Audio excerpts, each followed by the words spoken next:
Best and worst case scenarios for each conference. Is there a worst case scenario for the SEC? Does that exist? Or for the Big Ten? Does that really exist? Well, it's relative. It is relative. Is there a best case scenario for the Pac-12? Again, it's relative. We appreciate everybody being here at the Voice of College Football. Welcome into another edition as we have been going full throttle today. Thank you for most of you who were able to join us earlier today. We hit the live stream early today. How about that? 10 a.m. Eastern time, and went for 2.5 hours on college football realignment. And then, of course, our Michigan, Florida State, and Miami shows each and every Wednesday night. So if you're a Michigan fan, Florida State fan, Miami fan, Wednesday is the place to be on those particular shows, 5 and 6 and 7 Eastern time. And even if you don't like those teams, if you enjoy the conversation, which we have some of the finest around discussing those three particular programs, it's every Wednesday. And then we'll be back at it on Thursday night with the Wholesome One, talking Miami football at 8 o'clock Eastern time. All right. I have not thought this out. I have been way too busy today. We've been recording all day. We did a Clemson record with our buddy Jason Priester from allclemson.com. And so he joined us. We talked about Clemson's angle on this. So basically, you can take what Florida State Athletic Director Mike Alford had to say to the Board of Trustees last Friday and just fill in the blank Miami, fill in the blank Clemson. To a lesser extent, fill in the blank North Carolina. That's the perspective of all those schools. And then it probably drops off a cliff after that. Louisville, though, had a pretty impressive aggregate TV rating for the last 10 years, though. I will say that if you check out the numbers, it's Florida State, it's Clemson right behind. Then Miami and Louisville are right there in the 3 and 4, 4 and 3 spots, North Carolina as well. So if you're looking at value for the conference, and that's only one way to measure it, but it's a pretty accurate, pretty valid, and extremely important component would be how many eyeballs do you bring to the TV screens or to the internet. So best and case and worst case scenarios.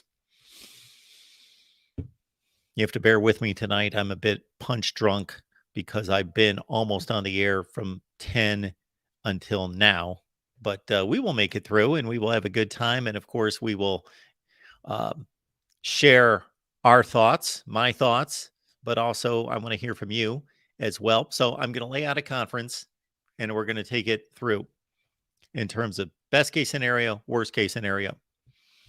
And certainly let me know what you think. We've got the phone lines open. We've got the link available in the live chat. So we would like to talk directly to you here at the Voice of College Football. If you enjoy the content, even if you don't agree with me, if you enjoy the content, please hit the like button. It's a simple thing to do. Also, we've got a merchandise line, and we will leave the link in the live chat a number of times tonight. We've got a merchandise line that we are mighty proud of, because I have been in pursuit of merchandise and putting together a merchandise line for like 3 years unsuccessfully until I ran into a guy named Joey Foster. And Joey's done a remarkable job, not just for me, but for, I don't know what the number is. It's at least 8, maybe it's a dozen content creators on YouTube. So he has packaged us all together, and it's a phenomenal thing that he has done and provided for all of you. So check out our merchandise. And let me tell you this, it is my intent to provide the best merchandise at the most reasonable cost. So a combination there. We had several discussions and really vetted out the process amongst all of us in regards to, okay, we want this to be very affordable. We also want to provide quality at the same time. So that took a long time to figure out where is that place. So we would like your feedback. I want your feedback when you order merchandise, because I want everyone to be content and satisfied with it and happy. So I ordered 7 or 8 things. I had various family members order a few things before I we roll this out to the public, because I wanted to make sure that the transaction process worked, and I wanted to make sure that the items were what we selected and what we uh, determined would be of top quality, or top quality for the cost, for the price. All right. So our merchandise is available at thevoiceofcollegefootball.com. All right, let's get to it. And again, I will leave the link in the live chat once again. And so please join the show, but we're going to take it through each conference and the best and worst case scenarios. Do we want to do the group of 5? Let's save the group of 5 for right now. Let's go through the Power 5, and let's start easy, and then let's move it to the most difficult. So the easiest to figure out would be not necessarily in the best position, because it could be argued that the Big Ten is in the best position. It could be argued. But it's obviously the SEC and the Big Ten are in the best position. So between those two, take your pick. I could argue for either one of them. But the most stable, not that the Big Ten's not stable, but the Big Ten seems to be more aggressive right now and eyeing more options on both coasts than the SEC is, with more options. And so there are more variables in play for the Big Ten right now than the SEC. Appears to be that way. And mainly because the Big Ten has ties to both coasts, and the SEC seemingly just to the Southeast. So let's start with the SEC. Best case scenario. Best case scenario is they pick up either 2 or 4 or more from the ACC. And I believe if you take everything into consideration, starting with football, which is not necessarily on the top of the list of considerations for the school, the particular school and the conference, but it certainly is for us. So we start with football, we look at TV markets, we look at footprint, and gaining a foothold in that particular state, possibly, if there's not already one there. And then, of course, we look at academics, we look at money, we look at facilities and resources, and we also look at culture, because some institutions may clash with certain conferences. So let's start with the SEC. Best case scenario. Best case scenario is that we've got a fly in the house. Look at that. We've got a fly in the house. I didn't even think it was that warm, although it almost hit 70 today. So that was very nice. All right. So best case scenario for the SEC would be pick up. Well, let's take it to the very extreme. They pick up Clemson, Florida State, Miami, and North Carolina. They pick up those 4. They go to 20. And then for whatever reason, it's not only about them, it's about their biggest competitor, the Big Ten. So their best case scenario is not just about them. It's about them compared to the Big Ten. And so if the SEC is able to acquire, and for the conversation right now, we're not getting into probabilities or possibilities, or maybe we'll put a percentage chance on it. Clemson, Florida State, Miami, North Carolina to the SEC to bring it up to 20 schools. And let's say the Pac-12 keeps their situation together and the Big Ten adds no one.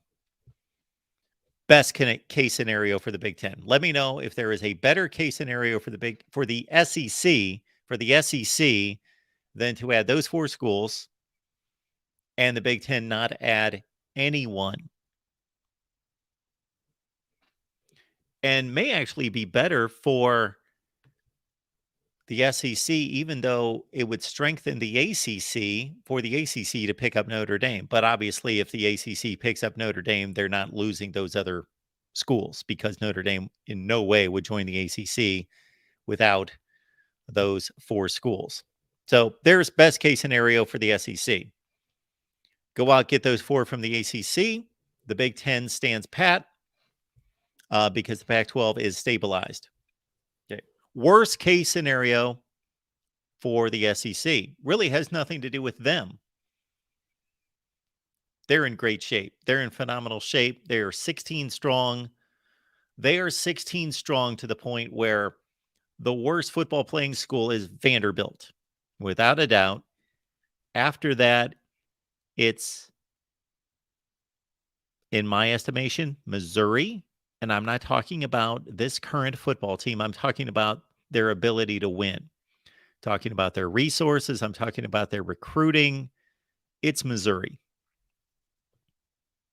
It's Missouri. At number 13. Once you get past Missouri, going up the ladder, the Big 12, or the, I was thinking Oklahoma, Texas, and I just came out of my mouth, Big 12. Going from number 12 all the way up to the top rung in the SEC is stacked beyond belief. So it's not about the SEC, a worst case scenario. It's about the Big Ten. Worst case scenario for the SEC would be that they stand pat and Clemson, Florida State, Miami, North Carolina bolt for the Big Ten, or some combination of those 4, maybe 2 of the 4 or 3 of the 4, and then some semblance of the Pac-12, Stanford, Cal, Washington, and Oregon. But if the Big Ten would add 8, that would bring them to 24. I cannot imagine a scenario in which the Big Ten would grow that large and the SEC would do nothing about it. Those 2 conferences are basically, they're adding schools and football programs for a lot of different reasons that we could list. We could make a list of like 12 things. But when it really comes down to it, going forward, there's going to be an evaluation by those 2 conferences in these 2 ways, these 2 basic ways. Number 1, what is going to force them to move is the other conference making a move. Just like Oklahoma, Texas had something to do with, not entirely, it didn't force the Big Ten, and the Big Ten wasn't completely just responding to Oklahoma, Texas.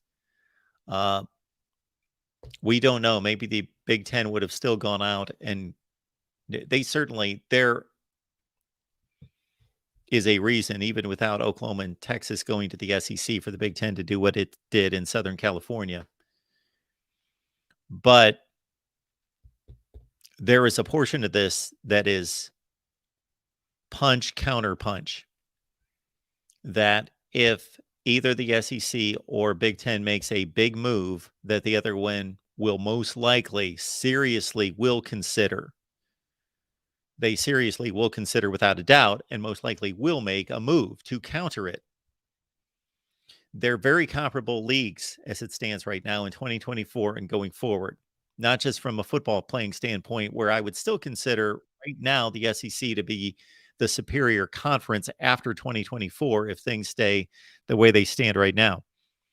But the 2 factors in play, if we want to make it and boil it down to its simplest terms, would be punch, counter punch, and number 2 would be either league, any league, but they're the 2 that can pick and choose, looking at a particular school and just evaluating it and assessing its value to say, do they make us better? Do they make us more valuable? If they do, we're going to add them. If they don't, we're not going to add them. That's pretty much what it comes down to. All right, here we go. Welcome, Joey. Hey, Mark. Hey, Mark. Not a lot, man. I'm good. I was just actually in the back room working, but that's okay because I was going to come on with you anyway for a second. So I was just talking to one of our Pac-12 guys that you and I both know, and he was telling me that he's here in the Pac-12 to slow down their deal. Now they're going to add 2 teams, and that they have all the negotiations out of the way. So sounds like maybe an announcement will be coming out of the Pac-12 before long. But he said that that's just for your information, just to let you know. So we'll see. It's someone that you know as well. So probably sent you the message as well.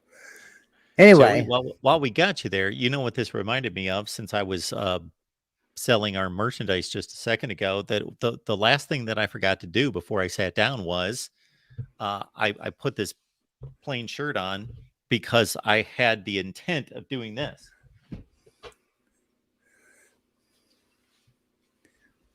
And just by seeing you, it reminded me. I wanted to throw on the red Voice of College Football jacket.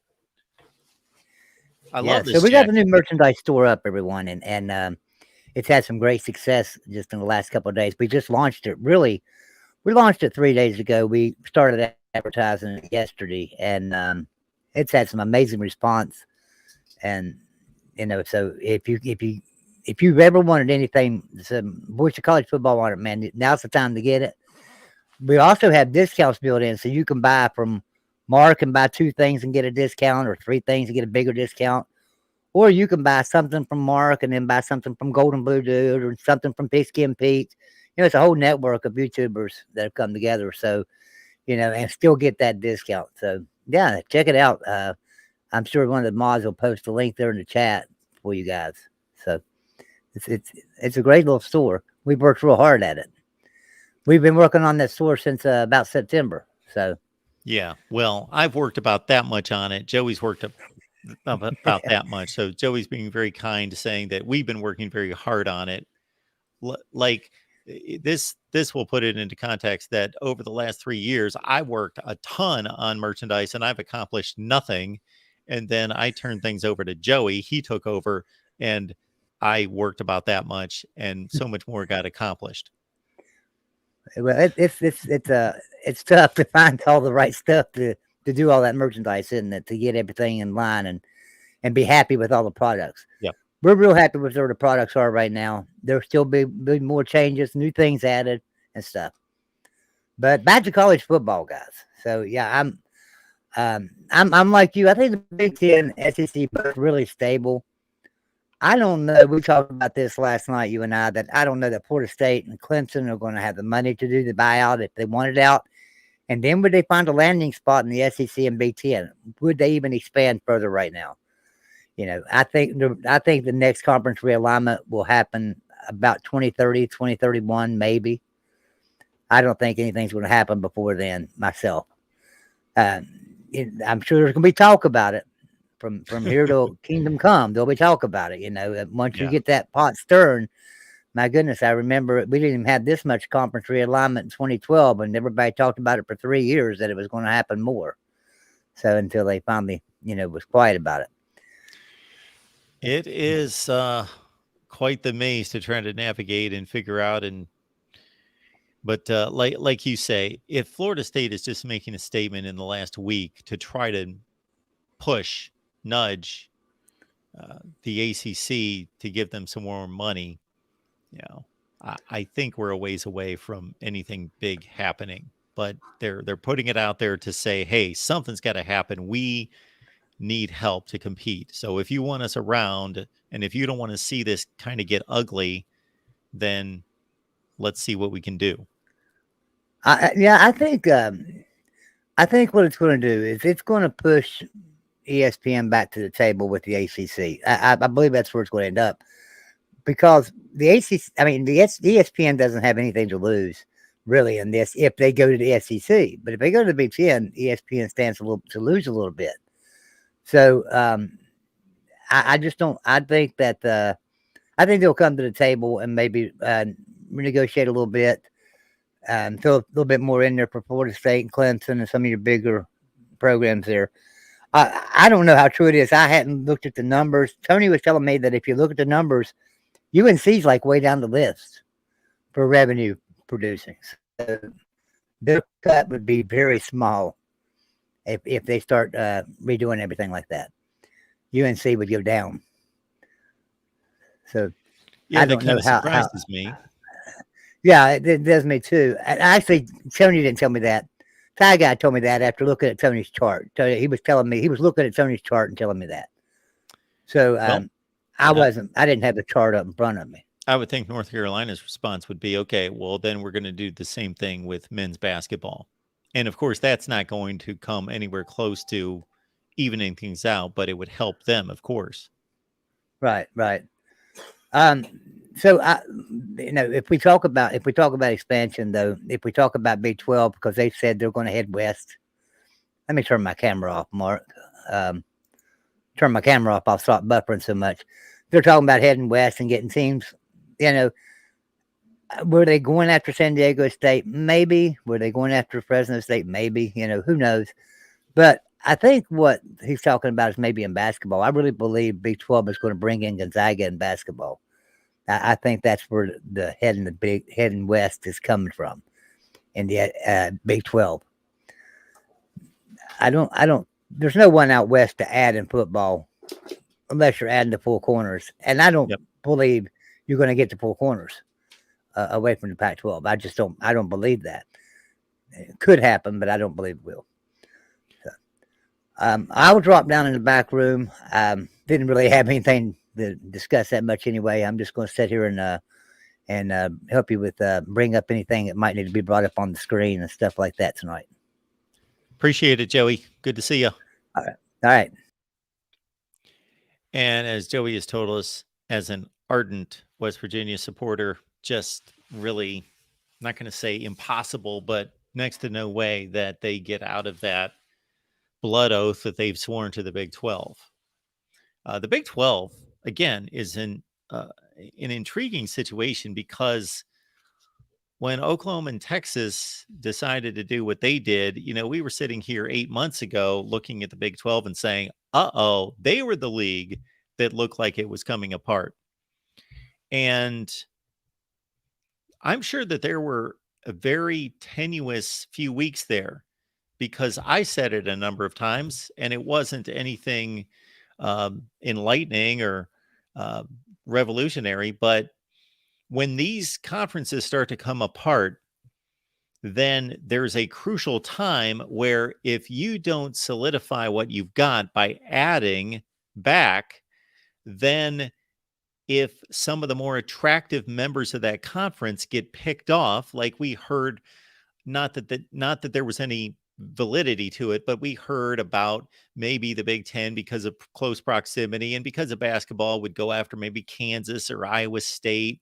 Well, if the Big 12 at that point down to 8 after losing Oklahoma and Texas, if you get a couple picked off, then the other ones might run scared and try to find anything they can, thinking,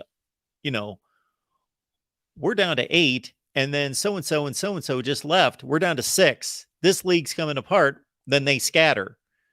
Whereas if you can stabilize it like the Big 12 did, fortunately for them, then okay, they got past that. And they're in a very unique situation because they've got a strong league. They've got a lot of good programs. They really don't, at this point, if Kansas can continue to build under Lance Leipold, and if the 4 wild cards come into the league, and we don't know how strong they're going to be against Big 12 competition, because for as good as they've looked in the group of 5 and as good as they've played against the Power 5 in the last 10 or 15 years, I produced a video and really did a deep dive into BYU, Cincinnati, UCF's, and Houston's results against Power 5. And it's pretty impressive. Not that they're, winning 90% of the games. They're winning about half of the games, maybe slightly less. That it's a difference when you play that type of competition every week, number one. Number two, there's an issue with recruiting. If you look at Cincinnati and UCF's recruiting in particular, and Houston would be in this, recruiting in the 50s and 60s is probably not going to get it done going forward. Although in that league, Kansas State is an example of recruiting at that level and somehow developing it into quality football. So that's going to be intriguing to see the Big 12 going forward. But again, to finish my point, they're in a safe spot in a sense because of their mediocrity. The SEC doesn't want any Big 12 schools, and the Big 10 doesn't want them. So they're safe. Where the ACC has better products on the high end, I'm not saying that the ACC is better than the Big 12 top to bottom. I am saying that it has higher end, higher ceiling commodities with Miami, Florida State, Clemson, North Carolina, that the ACC is vulnerable. The Big 12 is not vulnerable. So we looked at the SEC, best case scenario, worst case scenario. And again, for the SEC, it has as much to do with what the Big 10 is going to do as being a best and worst case scenario. So folks are just joining us. If you want to know my best and worst case scenarios for each conference, we've already done the SEC. We will go now to the second in line would be the Big 12. So the Big 12 doesn't have a horrible worst case scenario that I can see. I guess anything's possible, but they're locked in on their 12 teams, their 12 schools. And again, it's more about the strength of their competition. So maybe the Big 12, no, I don't think they would want that.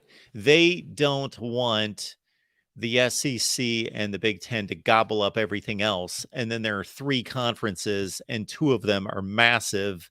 And they're the little old Big 12 with 12 teams. And they just get stomped by the SEC 24 and the Big 10 24. That would be the worst case scenario. In that case, I would say, wow, do we really need a governing body and a commissioner of college football? Because how in the world do you set up a playoff system with 2 massive conferences that are basically like the AFC and NFC of the NFL, and you've got a 12-team conference that's inferior to the other 2 that can't match them in any way? I don't know how you do that. So that, in a sense, is the worst case scenario I can think of. The best case scenario is that they continue to improve both from a quantity standpoint and a quality standpoint by taking from the Pac-12. I don't believe that's likely. Joey just made the same statement. Don't believe it's likely. I think that the Pac-12 deterioration is going to come via the Big 10 if it does, or they are going to be able to stabilize what they've got with the 10 schools, adding 2, and once again being the Pac-12. But the Big 12 best case scenario is, of course, grabbing, oh my goodness, Oregon and Washington. That, I don't know how realistic that is. I don't think it's high probability, but it's a possibility. That's the best. And then, of course, grabbing their old standby Colorado and bringing their old member back into the league along with Utah. And then Arizona State would come as a pair, I would think. So the Big 12, again, worst case scenario is that the SEC and the Big 10 engulf them. Best case scenario is that they are able to gain some more value from the Pac-12. All right, to the Big 10. Worst case scenario is that the SEC takes over the entire South. And maybe they continue to see not enough value in Washington and Oregon and continue to get the stiff arm from Notre Dame. And the Big 10 stays at 16 and the SEC bumps it up to 20. And really, there are no viable options that the Big 10 would really want from the likes of anywhere else in the ACC, not from Pitt, not from Syracuse. And I know that a lot of people out there would look at the situation and just think, well, the Big Ten's got to counter. They got to get somebody, but just grabbing territory doesn't always make sense. And grabbing the likes of Pitt and Syracuse. And if for whatever reason that Stanford and Cal are satisfied with the Pac-12 and their agreement and are more tied into, we are a West Coast conference, We are going to stay in the West Coast. We're happy with all our Pac-12 tradition. We're good with our TV contract. Even though we could make more in the Big Ten, we're an academic school first and foremost, and we've built our roots here, and this is who we are.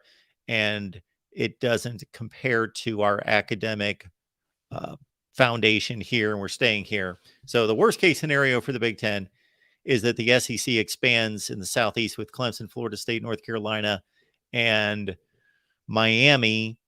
And then we can also tack on Georgia Tech as a viable, valuable commodity because of where they're located and because of the excellence of the school. And this has been a good football program in the past. So sometimes if you mention the likes of Stanford, you mention the likes of Georgia Tech, people just automatically say, well, they suck at football. Georgia Tech was in the Orange Bowl in 2014. They were in the ACC championship game that particular season. And they were decent, meaning 7-5 type decent for the next 3 or 4 years. They didn't hire well in Jeff Collins. Now we'll see how they move forward. And during Paul Johnson's tenure there, and I'm not trying to promote Paul Johnson as a great football coach, he's a good one, but Georgia Tech was appearing in ACC championship games as much as anyone outside of Florida State from the early 2000s until about close to 10 years ago. So you can win at Georgia Tech. All right. So, yes, there's your worst case scenario for the Big Ten. Of course, the best case scenario is number 1, Notre Dame. That's best case scenario, starting with Notre Dame. And then take your pick. What do you think? For me,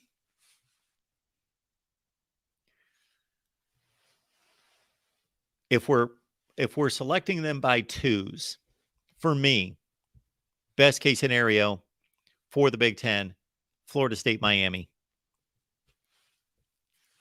Many of you have already heard me say this, so I'll say it quickly. Is that going all the way back to the last expansion of USC UCLA, I immediately got on here, produced a video, said next pursuit for the Big Ten, go to Florida, get Florida State, Miami. The Big Ten checks all the boxes. They've got all the money they want. They've got all the TV markets. Shoot. Chicago, Detroit, Minneapolis, Cleveland, Pittsburgh, Columbus, Indianapolis, Milwaukee, and then now Los Angeles. They got rear ends in the seats. The SEC and the Big Ten in attendance are way up here in the low 70,000 range. And then it's a nice drop of 20,000 per game in any of the other conferences. And the TV ratings for the Big Ten are tremendous. So they check off all the boxes except players. Where do you get the talent? There are not enough players in Ohio, and that's the best football playing state in the Big Ten footprint. Now they get Southern California, sure, but it's still dominated by the SEC. So go to Florida, grab Florida State, Miami, number 1. Then my second option after Notre Dame, number 1, then to pick them off by twos, I go Florida State, Miami. And I'm taking academics into consideration and television markets. Stanford and Washington. I don't know the relationship. Stanford, Cal, they seem to come together because of their location in Northern California, but Stanford would be a tremendous find for the Big Ten. And again, bad football program right now, and nobody shows up at the games. I get that. Michigan going to Stanford, Penn State going to Stanford, Ohio State going to Stanford to play in that stadium, you would see a completely different stadium. Not just because Stanford people would show up to watch, it's because the other fan base would show up to watch. Welcome into the Voice of College Football. We got the real MVP on the line. Look at that. Hey, Mark, how you doing? I'm doing well. What's going on? Well, I'm a bit dejected. I know you're not a fan of the round ball, the orange ball, but Vanderbilt, man, Vanderbilt has been a thorn in Kentucky's side. Losing at home on senior night to Vandy. Oh, boy. Ooh. At least the women's basketball team won today to make up somewhat for it. But man, tough loss for Kentucky. Uh-oh. All right. So you were talking about Stanford and how you think they would attract more football fans just because of them playing Michigan, Ohio State, USC, and stuff, or Big Ten teams like Penn State. Well, let me clarify that. They would attract more people to the game. I don't know that more people in Northern California would suddenly be Stanford football fans because they would think, oh, they're playing in a better conference against better teams, so I'm going to be a Stanford football fan. But I think your average football fan that just likes football and they live in that area, and maybe they're a transplant from somewhere else and they live in San Francisco, now gets into it more. And then again, when Michigan's showing up at Stanford Stadium, Palo Alto, they're bringing a lot of people with them that are both from Michigan currently or just from the state that are Michiganders who have relocated. Okay, that's from maybe the ticket side of it. But what about the average television market? Because if Stanford's is where they're at currently, and Michigan's where they're at currently, I will watch 0% of that game. Oh, where they currently are, sure. And going based on what I think Stanford is going to be going forward, it will also be 0%. I just don't think Stanford's priorities are in football. Well, would you have said something different 5 years ago or 10 years ago? Possibly, but things change. And they have gotten slowly worse over time, a period of 5 to 10 years. So, and maybe things would change back because they are now in a more competitive football conference. Maybe, but I mean, the head coach that they hire doesn't inspire confidence to me that they care significantly about football. You would think a Power 5 school would do better than Sacramento State. I think we could go around the country and see a lot of hires from similar places. From Sacramento State, I'll be honest, I didn't know Sacramento State had a football team until Stanford hired their head coach. I know he's winning about all of his games there. Well, so when I think of he has succeeded where he's been. And the last time, remember that Stanford went to the lower levels of football to grab a coach. His name was Jim Harbaugh. Right, but those are usually the exceptions and not the general norm. Because if it was the general norm, all the coaches would be from lower classifications of football, but that's not the way it works usually. I mean, there's a reason USC went for Lincoln Riley, LSU went for Brian Kelly, when they basically could have had their pick from the litter. And they didn't go get North Dakota State football coach, South Dakota State football coach. Well, as Joe Long is saying here in the chat, Stanford has never been about football. And so I would agree with that, but they've done a pretty darn good job building some pretty good football teams and not being about football. In pockets, they've had their little 3 and 4 and 5 year runs in the 70s, in the 90s, in the 2000s. Yeah, so to me, they're what there. To me, they're what Northwestern kind of is. Every once in a while, they can have a great spurt, but I don't think they can ever be consistently great. They've done much better than Northwestern. Right. Well, I'm saying going forward for the much future. Better. I'm saying going forward from the future. I'm not looking back at the past. Well, the past gives us indication as to what's possible at these schools, especially once you put a Big Ten logo on your chest. I understand that, Mark, but I'm just saying, I just don't believe in Stanford. I'm sorry, but I just don't believe in them. Well, there's no question that they would be brought into the league for other reasons. Way beyond They're not brought into the league. Like Clemson and Stanford would be at opposite ends of the spectrum in regards to why are we going after this school? Clemson's at the other end. Clemson's at the football. It's because we built a great football brand, but the academics are marginal on the scale of what the Big Ten's looking for. And so yeah, you're just looking at completely different strengths. Right. And there's nothing wrong with them having completely different strengths. I didn't say it was a good or bad thing. I'm just pointing out the differences. That's all I'm doing. It's similar to Cal. I think Cal is more of an academic powerhouse than they are a football powerhouse. Well, see, I would say that Cal is a better example of what you're talking about because they've never shown, and somebody's going to dig into the record books and tell me that they went to the 1959 Rose Bowl and the 1921 Rose Bowl, and those are actual dates, correct dates. So I get it. Yes, on a rare occasion, and they did have Aaron Rodgers, and they were really good in 2004, but they've never had sustained football success. So they're a better example of what you're talking about. Okay. So since we were talking about a lot of Pac-12, let me ask you this, okay? For their worst case scenario, do you think worst case scenario is that they just completely die off and don't exist, or they exist, but their best team is like Washington State, Oregon State, and they only have like 6 or 8 teams? Which is worse in your opinion? Oh, the worst case scenario is that they no longer exist. Okay. See, for me, I think it'd be interesting because if they don't exist, people will, kind of eventually just forget about them, kind of like how Tony brings up the airplane conference and how that was kind of a thing and wanted to be a thing, or the Big East, how it was a football thing.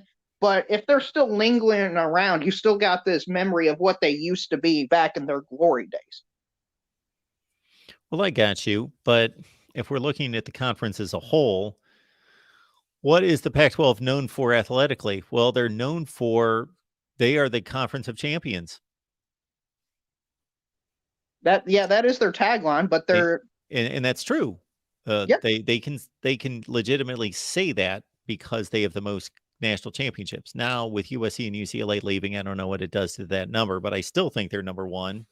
And they can obviously still claim USC and UCLA's championships as members of the Pac-12. But my point being, it hasn't been a good football league for most of the last 10 or 15 years.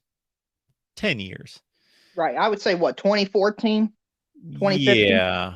Stanford started to fall off, and Oregon started to fall off, and USC had fallen off. So, yeah. Washington was pretty good back in that time, too. I think they made a playoff. Yeah, they were okay. They made a playoff in 16. Hey, that's significant. Making a playoff is very hard. Very hard. It's not hard when you play in a bad Pac-12, and your big non-conference game that year was Rutgers. That's how Washington got to the playoff. I like how I try to give the Pac-12 a little bit of charity, and you come in there just slap it completely out of the way. The truth.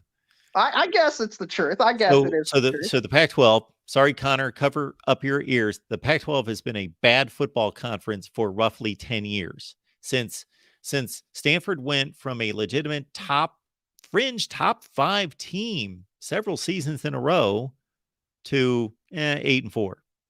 And Oregon went from Chip Kelly to, and I know Helfrich took him to a national championship, but that was with Chip Kelly's players. And then soon he showed that he couldn't coach them.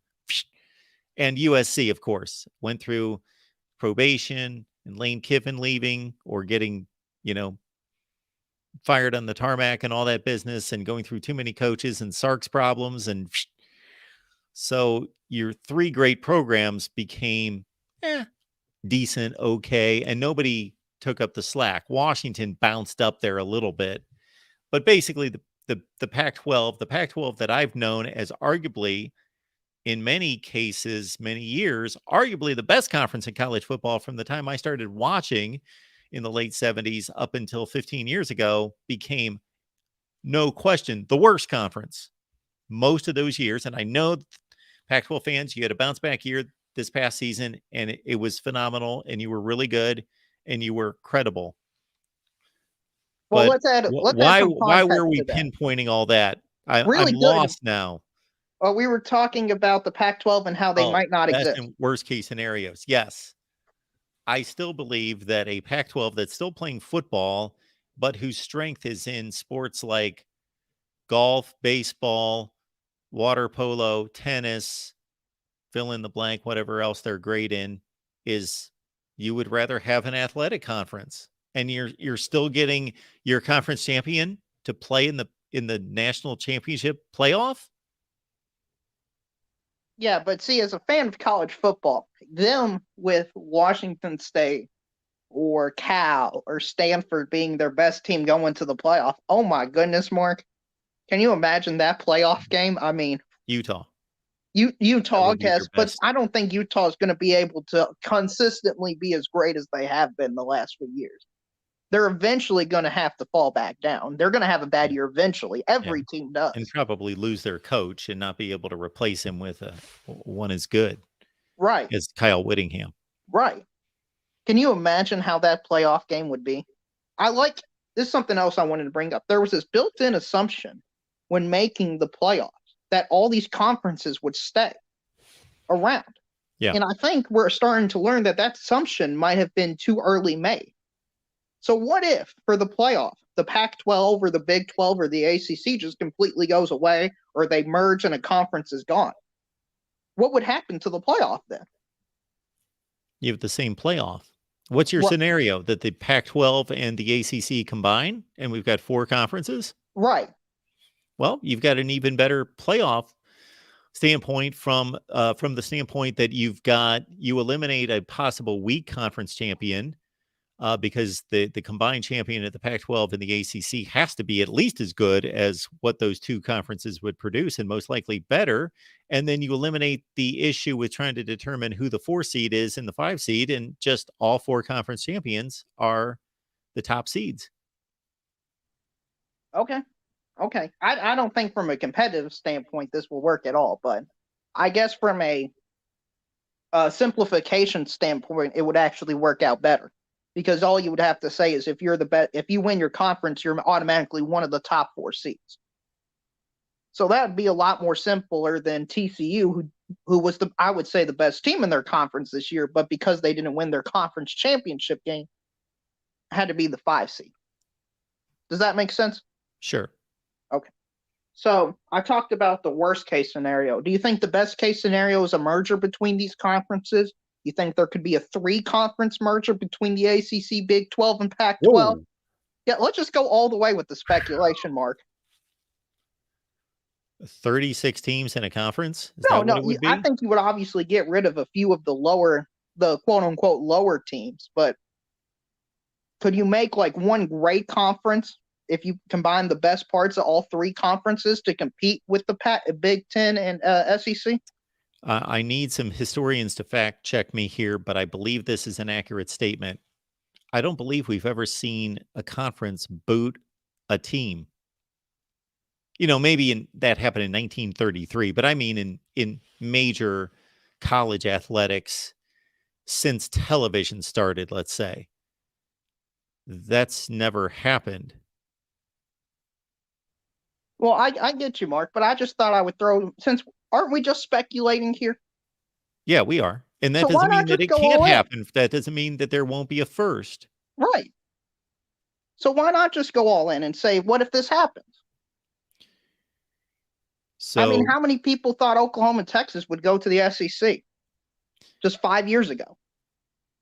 Well, no, it wasn't on my mind, but it didn't surprise me. It was big news, but it didn't surprise me. Okay, you're talking about ACC, Big 12, Pac-12. So we start with 36 teams, 38 teams. Anyway, we'll start with 38, and let's say they think 32 is manageable. I guess that's the most that's manageable. I'm just taking a shot. And so they show the door to, I guess they kick San Diego State and SMU back out the door. Or maybe they don't. Maybe they want to stay. Well, SMU fits into the Big 12 footprint, and they're combining all three. Yeah, I don't know who you kick out. Off the top of my head, Boston College and Syracuse seem to be pretty vulnerable in that situation.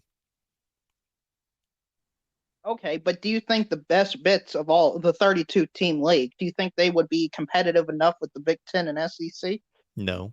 Okay, so you just think that the SEC and Big Ten has basically forever separated themselves. Well, I think we've got a pretty good roadmap in knowing what the potentials of all these schools are. We've got 100 years plus of college football history, and certainly 50 years of valid history to see what is everyone capable of. What are their resources, and they're really not changing much. And so, I guess the calling card for these three conferences combining would be, again, all due respect to the Big 12, it's a marginal conference. It's a really deep, nice conference of a lot of top 40 teams, top 50 teams, but there's nobody to compete with Georgia, Alabama, Ohio State, USC, Michigan, etc., LSU. So they just help fill up games and slots and produce money. They're not producing teams that are going to challenge in a playoff. And I will confidently say that because it's just never, there's not even potential there because it's never happened for any of those schools. None of them have ever. And when I say forever, again, I'm not going back to the 1940s or 50s, but I'm saying since the 70s. About the Big 12? The Big 12, the current Big 12. Mark, there's one team who I believe won the national championship one of those years. And if anybody in the chat could help me figure that out, I would greatly appreciate it. They hung a banner, correct? It was a legitimate national championship. Yes, and I certainly applauded them for doing so. And before they did it, I actually said, if I were the athletic director or the president of that school, I would be hanging a banner. So I applaud them for doing that. Oh yeah, hey, they did exactly what you said they should do. They won all their games, and if you, in my opinion, you win all your games, you have a legitimate claim for the Natty. So, and for me, and this is going to drive a little bit of a stake through your SEC heart, I thought it was poetic justice that they beat the team that beat the two number one teams that played in the national championship game, and they did so in the same stadium. Oh yeah. See, the funny thing about this is I was going a different track with this, but you went a different way. You're going with 2017. I'm going with 1984. Oh yeah. Yeah, I went with UCF. Yeah. BYU. Yep. So that's interesting. I forgot about UCF and their national championship. That's good for them. Yeah, BYU actually has one if you play by the rules and consider these national championships from the AP poll, and that's what it was. So yes, they are the national champions of 1984. They beat a 6-6 Michigan team to do it. It's what they had to do. So that's what was given to them in front of them. If we had a college football commissioner, let me ask you this way. What's more likely to happen? Notre Dame joins a conference or there's a college football commissioner?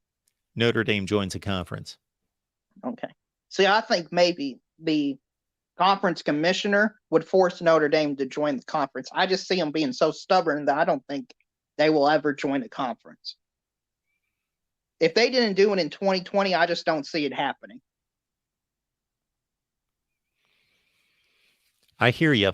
And just to finish our conversation about these three leagues combining, if the really strong teams in the ACC don't get picked off by the Big Ten or the SEC, then yeah, that three conference setup with Clemson, Florida State, Miami, Oregon, Washington, then you've got viable national championship contenders. Yeah, exactly right. So Notre Dame, I think, is the key in all of this, Mark. Wherever they go, they are like the main domino to fall before all the other dominoes fall, if that makes sense. They control a lot of the power. So what would it take for Notre Dame to join a conference?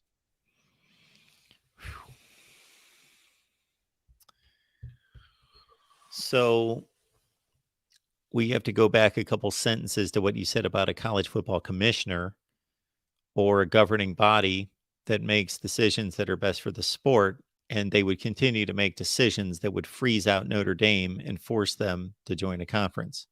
There's been a minor little move made to say you have to win a conference to receive a bye to the playoff in the playoff.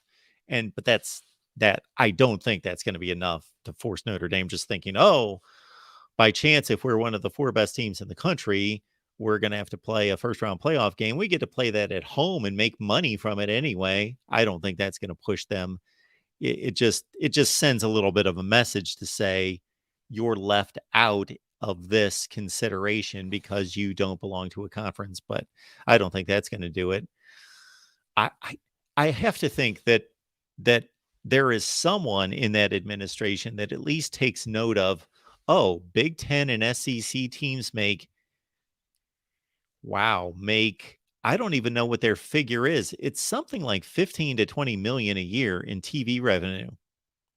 It's not even what Wake Forest makes in TV revenue because of their deal being exclusive. But we could go to the SEC or the Big Ten and make 80 million a year.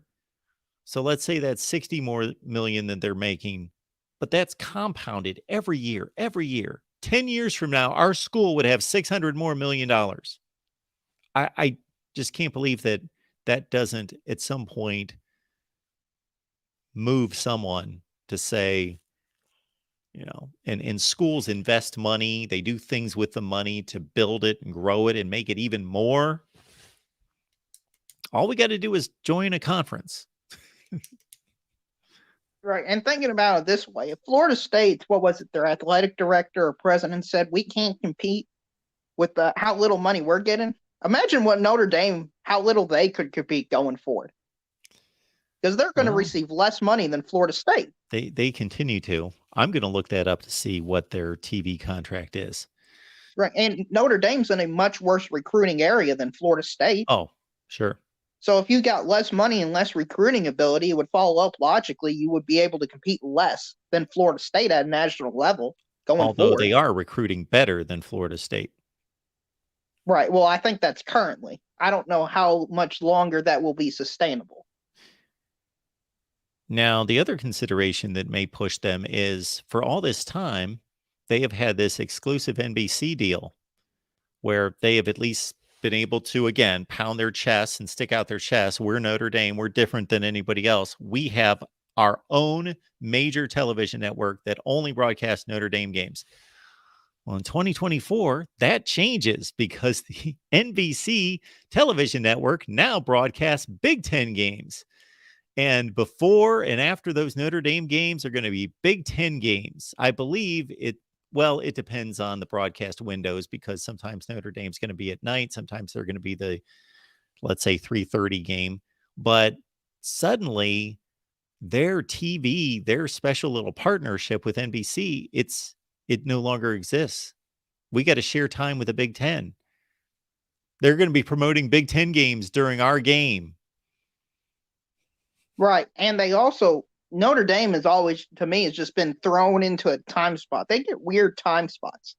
Like 2:30, they'll start a game. Oh, well, that is their time slot on NBC at home, 2:30. Unless they're playing at night. Right. I just forget about that. Oh, I do too. Sometimes they have really good matchups. Like they could be playing USC and I'll see a score on the bottom line in the second quarter and I'll be like, oh, that's right. Notre Dame and USC are playing. Because NBC is off my radar when it comes to college football. I just don't think about well, of course I think about it, but I get into the flow of my day and all these great games and Notre Dame, yeah. Well, the awkward part is if you're watching a game and it's in the third quarter, kind of what you were talking about in your last live call-in show about 12 hours ago with the Pac-12 and the NFL, some people are going to stay around to watch a competitive game versus going to a brand new game. And that's got to be affecting Notre Dame. You would think so. I'm guessing they did that thinking, okay, 3:30 is a huge window for CBS with the SEC and with ABC/ESPN with the other conferences. So we're going to get the jump on them. But, that was old thinking. That was what was going on, 10 to 20 years ago. Well, ESPN and ABC started scheduling better games at noon. Number one, they started spreading out the wealth of the games. And then, of course, number two, Fox went with, oh, we're going to show our best game at noon. So suddenly there's always going to be good games in terms of the competitiveness on the field, but really good matchups, like power matchups that are in the third quarter, fourth quarter of their games, and Notre Dame's kicking off. And so we're going to flip away from the Ohio State Wisconsin game or the Florida Texas A&M game, and there's like 5 of them going on at that caliber right now to catch the kickoff of the Notre Dame game. I don't know. It's a very interesting thing you bring up, because the best way to get a read on that is to go through the TV ratings and see where Notre Dame's games rated. So maybe I will do that here. Right. I haven't during done our that. little live stream. I know during your last call-in show, you were talking about basketball and how they would you don't want them to cut from the beginning or end of one game for the beginning of another. Well, get this, Mark.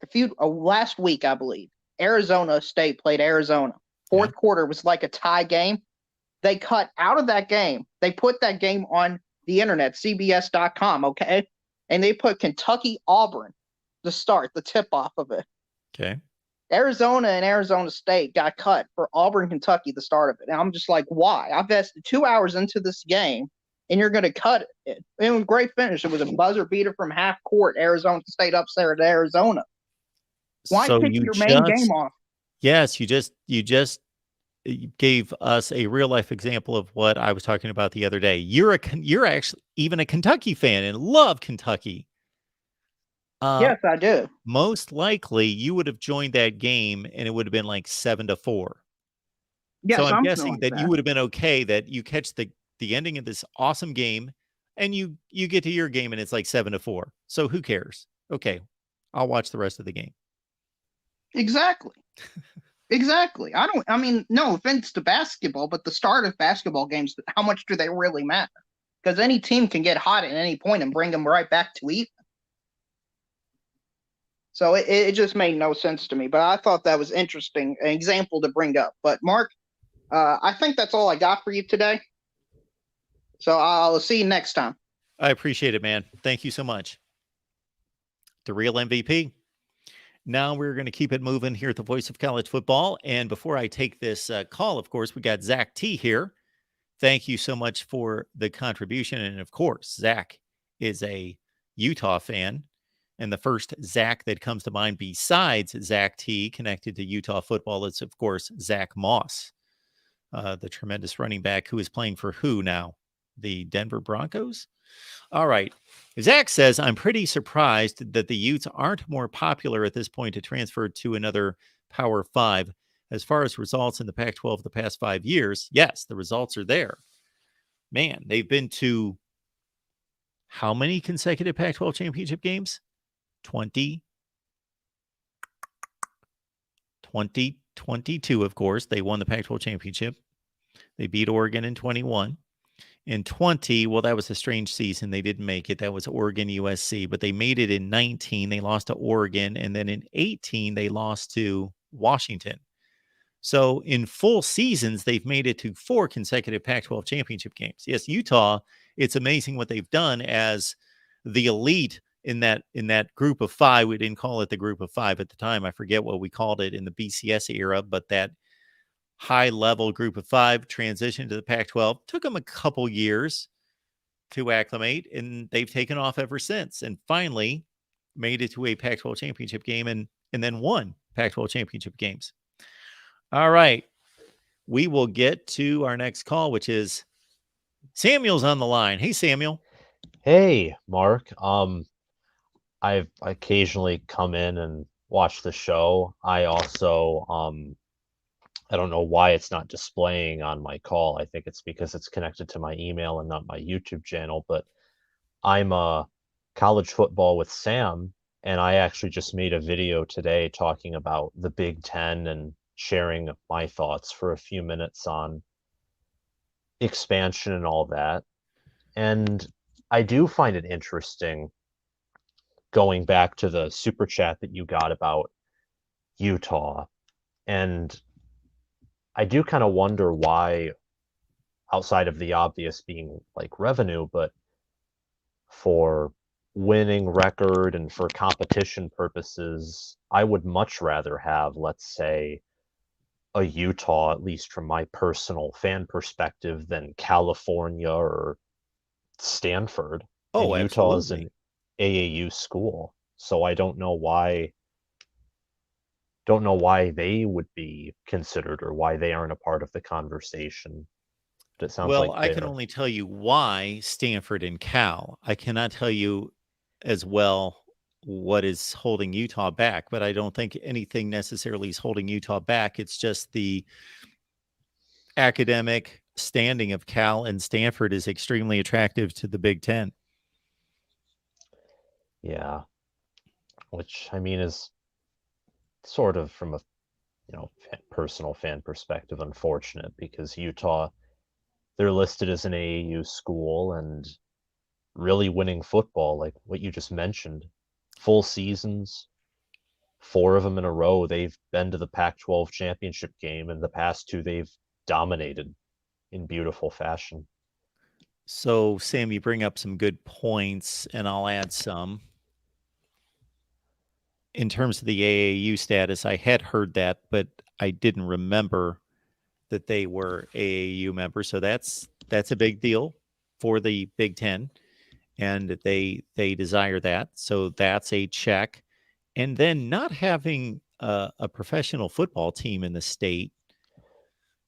I've never been to Utah, driven through it a little bit, but I've never spent time there to know how much that football team captivates that state. But from afar, it appears as though they're rabid Utah football fans. They pack their stadium. Yeah, and it would also give the Big Ten would literally stretch the entire lower 48, all 4 time zones, I think, right? The Big Ten would have a school in each all 4 time zones if Utah Yeah. was accepted. But yeah. Oh, these are TV ratings. Well, yeah, I was going to dive into Notre Dame here, but we could do the same with Utah. And certainly, Utah or anybody's TV ratings, we'll talk about Stanford and Cal in the same light, are going to be enhanced by facing schools like Penn State, Michigan, Ohio State, etc. But of course, the Rose Bowl is always the highest rated uh, non-playoff game. So that was the case again against Penn State.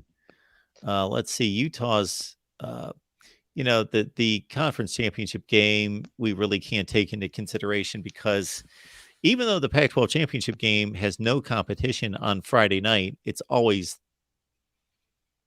one of the 2 lowest rated championship games, but Yeah. certainly rated much better than Clemson and North Carolina. Nobody wanted to watch that game. It just did not matter whatsoever. Utah finished the season against Colorado. Obviously, that was a dog of a game. I don't know who picked that game up. It was probably like a Pac-12 network game, so I don't expect to see that there. Let's see some of their bigger games. We've got a game against Oregon, so there's one of their bigger games of the season. On that particular weekend, it was the 8th highest rated game of the weekend, 2.5 million viewers.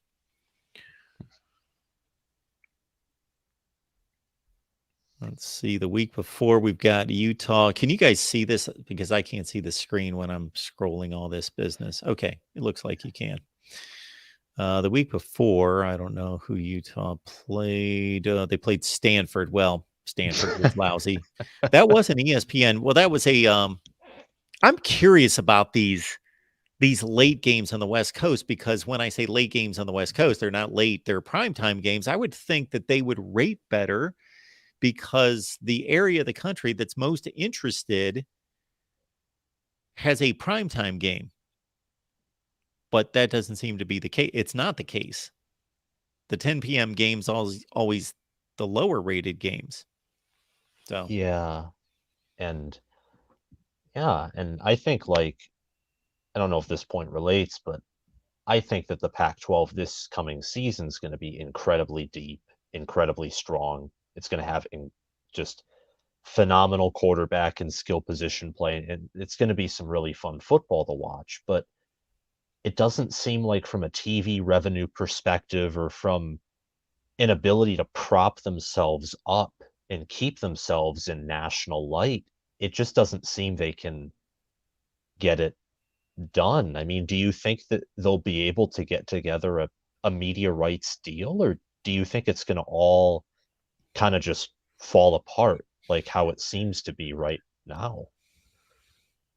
I am, and this is just gut instinct, whatever you want to call it, eyeballing it, giving it an educated guess. I would give the Pac-12 actually a 75 to 80% chance of pulling together a deal. I don't know if you heard us talk about this. Let's see, it was last night. Did we go live last night? And then earlier today as well. No, it was a few nights ago with Tony and Tide Guy, and then we did about 2 to 3 hours earlier today, because after everything I had seen late last night, I thought, I'm going live 10 a.m. So anyway, we jumped on here, and I just started throwing out suggestions. And I am no media, guru, but I did work in the industry for 20 years. Well, a lot longer than that, but at ESPN for 20 years. And so I would think that the Pac-12 would want to get extremely creative with its time slots. I think there are opportunities on Thursday night, Friday night, to not have any reasonable college football competition. The competition would be the American Conference game that ESPN shows typically on Friday night. Yeah. But I would play a doubleheader on Friday night. That would be part of my offering. And I would still be gunning, even though most of the inventory is taken up on Fox and ESPN throughout the day. I would still go to those networks and say, we will give you one of our best games Saturday night at 10:30 Eastern. Yeah, I think that's actually a very creative, well thought out idea, especially the Friday nights, because it's the beginning of the weekend. No Power 5 teams, except for earlier in the season, even play on. They don't play on the weekdays, from my knowledge. It's like week 0, week 1, like Penn There's State, a smattering Purdue. Of games, but it's very few. Yeah, like Purdue, Penn State last year. Yep, would be an example. But later in the year, like, absolutely, you have no competition. It's Friday night, so you're going to get a share of people who are staying up late. They don't have to go back to work the next day. And I'm a 20-year-old college student, and I can see myself like, hey, it's late Friday night. Let's watch some entertaining Pac-12 football. I think that's a great idea. Really. I would also consider kicking off at I don't know, maybe even as early as 6:30 on a Thursday night, with the NFL starting at almost 8:30, that you can get close to 3/4 of your game in before people would switch to the NFL. And I don't promote myself as being the average consumer. So when I make comments about my viewing interests, I understand maybe they're not what everybody else is doing, but I really love the NFL. I've gone away from being like an avid NFL guy to I just watch the games now. I don't keep up with the rosters and all that, the acquisitions. I just watch the games. And I always watch the game on Thursday night. This past season, it went to Amazon and I didn't even think about it being on. So I got to think there are other people that are in the same boat where I liked watching the NFL game on Thursday, but I got busy and didn't even remember, since it was taken off normal, quote unquote, television, that why not fire up a Pac-12 game at 6:30 or 7? And a lot of people's reaction and response, I believe, would be similar to what we were talking about with a previous caller. Let's say you prefer the NFL, but you like watching college football and you Yeah. just love watching football. You've invested 3 quarters in this game and you're starting the fourth quarter, and it's Washington State and Oregon State are at 40-37 early in the fourth quarter, and you're going to watch the Texans and the Jaguars play. But you know what? If you miss the first 6 or 8 minutes of the game, big deal. It's 7-3. I've invested all this time and I want to see the conclusion of this game. So why not watch the rest of the Pac-12 game? I would even think about trying to squeeze a window in there before the NFL game on Thursday night. Yeah. And like you said, it was 40-37 in your example, like what the previous caller was saying. Can you imagine if the NFL just came in and just cut it out? Like, people would they would be tied to that game. If you produce good football on a Thursday night or Friday night, they'll be tied to it. Do you think that, you said you're pretty confident they'll come together with a deal, and despite the fact that I'm a Michigan fan, Big Ten fan, I want the Big Ten to rule and sort of be in a similar position to where the SEC has been dominating college football. But I'm not really interested in the whole, 2 super conferences or maybe 3. I like having the idea of multiple competition. Do you think that the Pac-12 will be able to maybe do just somewhat like what the at least what the Big 12 did, where they can stabilize themselves, increase their payouts, and keep some of what they used to be known for, some of their tradition, still together without being viewed kind of as background noise compared to the Big Ten and SEC? Well, I think one thing that the Pac-12 has going for it, if they're able to maintain the 10 that they've got, by all accounts, we believe that San Diego State and SMU are coming on board. So they've got a 12-team conference, and they certainly have some football product that is weaker than just about anything in the Big 12. So I don't think the conference today would be as strong as the Big 12 top to bottom. But as I was mentioning to somebody a few callers ago, there is no program in the current Big 12, even though I think it's going to be a fascinating conference to watch, because anybody can beat anyone going forward. Like, it's packed.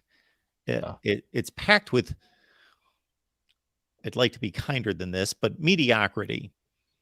Better than mediocrity, but not much.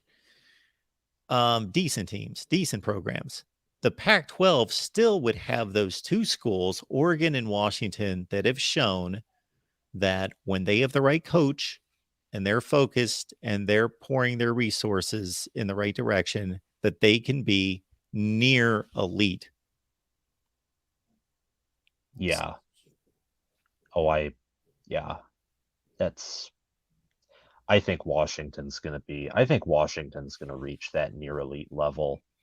Even I think this year, maybe just a flash in the pan, but with Penix and their wide receiver core, I think they're set for something special.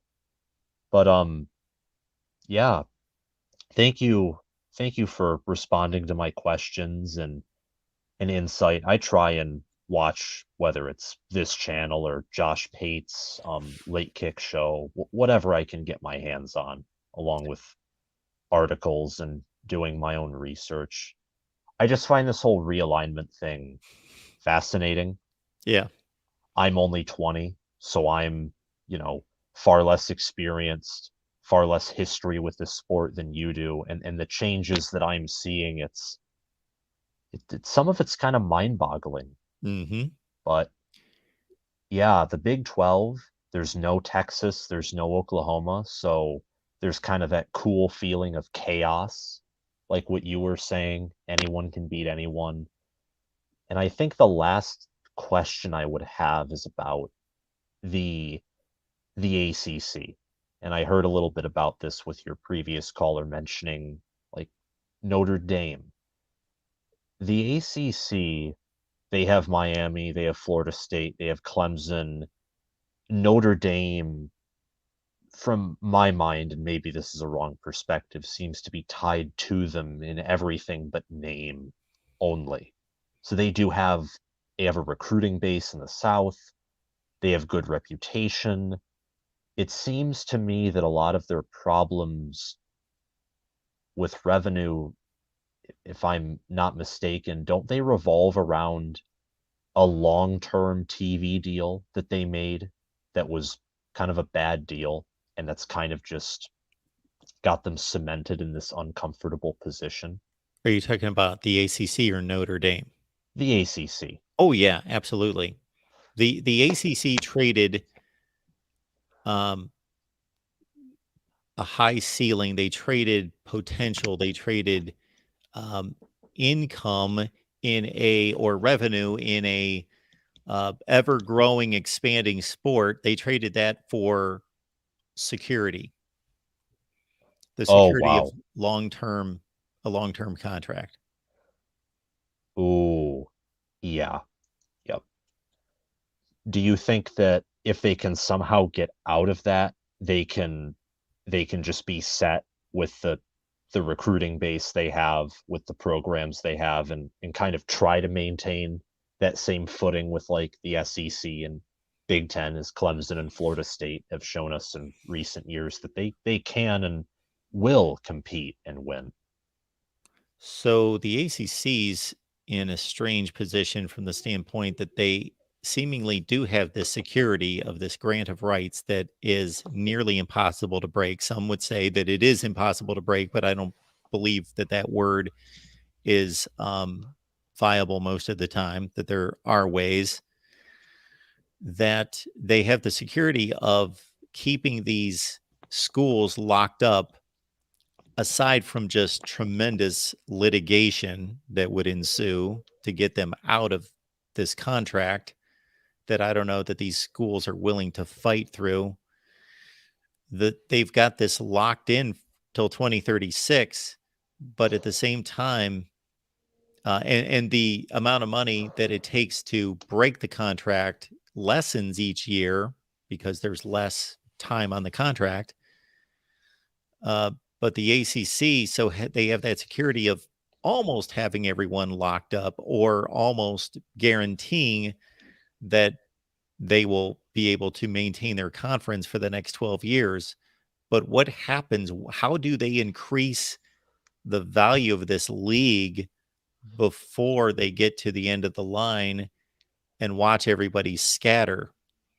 So it's a very strange situation where they have, if you consider 12 years a short period of time, short term security, but they're going to be the most vulnerable then near the end of that contract. I don't know if I explained that well, but I think you did. So you're basically, what I got from that is they have security for 12 years, but if they want to stay together, they better come up with something that'll at least come into play after that deal goes or before, because they're vulnerable.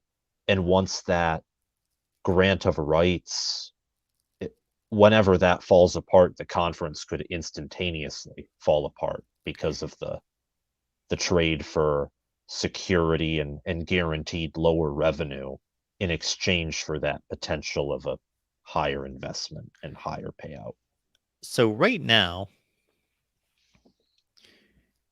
the SEC and the Big Ten going forward, starting with their new contracts, are going to be paying out something in the neighborhood of 75 to 90 million dollars. I've seen all sorts of different reports. Maybe somebody can help me out with this, because I know that the Big 10 deal is 1.1 billion and the SEC deal is like 815 million. So whatever that, it's pushing 90 million. Yeah. The ACC teams are currently earning.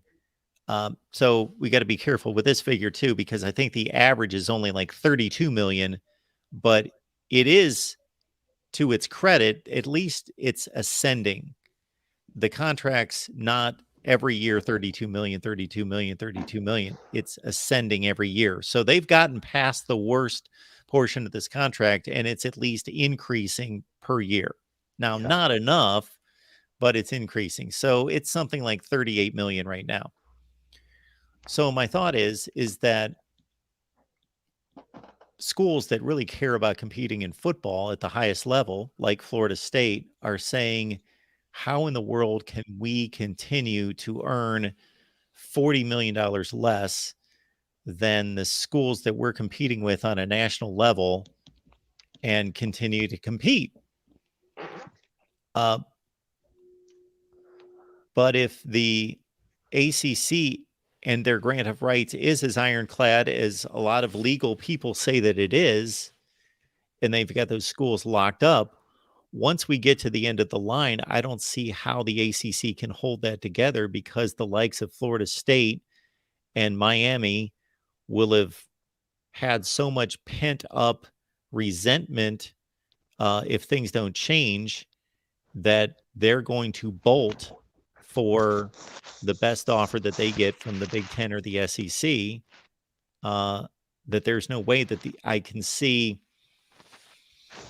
that the ACC is going to be able to broker a deal that comes close to what those two are able to do. I would think, and again, you're talking to somebody who on some levels could say, I've got certain levels of experience that might be somewhat unique, but at the same time, you're not talking to an industry expert or marketing expert or financial expert at this.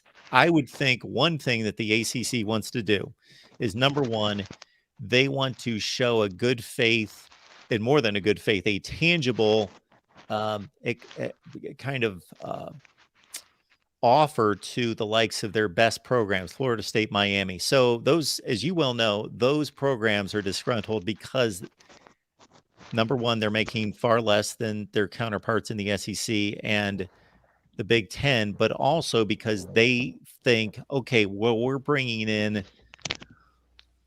in Florida State athletic director Mike Alford's words, and in his math equation, we're earning 7% of the revenue split, because if you do the math, 14 times 7 is 98%. So just over 7%, because it's an equal distribution.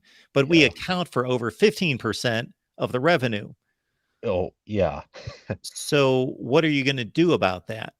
Because we're way behind, fill in the blank, Georgia, Ohio State, all of them in revenue each year. But we're in a league where we're contributing more than twice of what we're being paid. So what are you going to do about that? Well, so I would think that the ACC would want to do two things. Number one, they would want to do something about that situation. And I don't know, I don't have the answer to this question, but how do conferences typically pass things? Well, they get a vote from every school, from every school's president and board. Well, if they take a vote on that within the ACC, they're not going to be able to pass a redistribution of money, because every school named Syracuse, Georgia Tech, Pitt is going to vote it down and say, no, we're not giving away our money. We agreed on 7% for everyone. So I would think that they would want to go ahead with any kind of, now this is where it would come into play, playoff revenue. So the playoff revenue is going to be astronomical, and I don't know what that figure is off the top of my head, but it starts, of course, with the expanded playoff in 2024. Well, that money has yet to be, based on my knowledge, determined where it's earmarked for in the future. So if I'm the ACC, I say, you know what? we'll stay with we're going to be good stewards of our money, and good faith promise and agreement is the agreement is what it is. But going forward, we can change the playoff revenue. And if Clemson's able to go to the playoffs every year, then, certainly I wouldn't say they're going to keep all the money.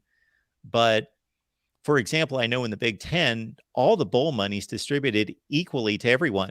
So Ohio State's going to, back in the day, BCS bowl games earning $14 million, and Indiana's not going to any bowl games, and they're splitting $14 million,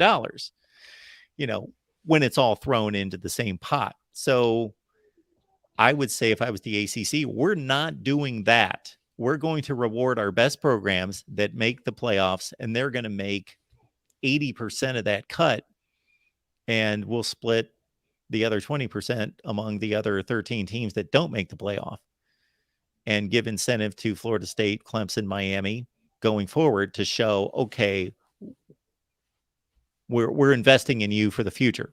That's the first thing I do. The second thing I do is try to negotiate a contract with ESPN, Fox, whomever, most likely ESPN, because they own the ACC network, so they have the best relationship with them. Try to negotiate that contract well out in front of 2036. Now, that's kind of difficult to do, but I think you can do it a few years in advance because you've got a pretty good grasp on what the TV ratings are going to look like for those particular teams across the board. So you can sell it to Florida State and Miami and those schools to say, this is what we've got in play once this contract runs out. We're going to be in good shape.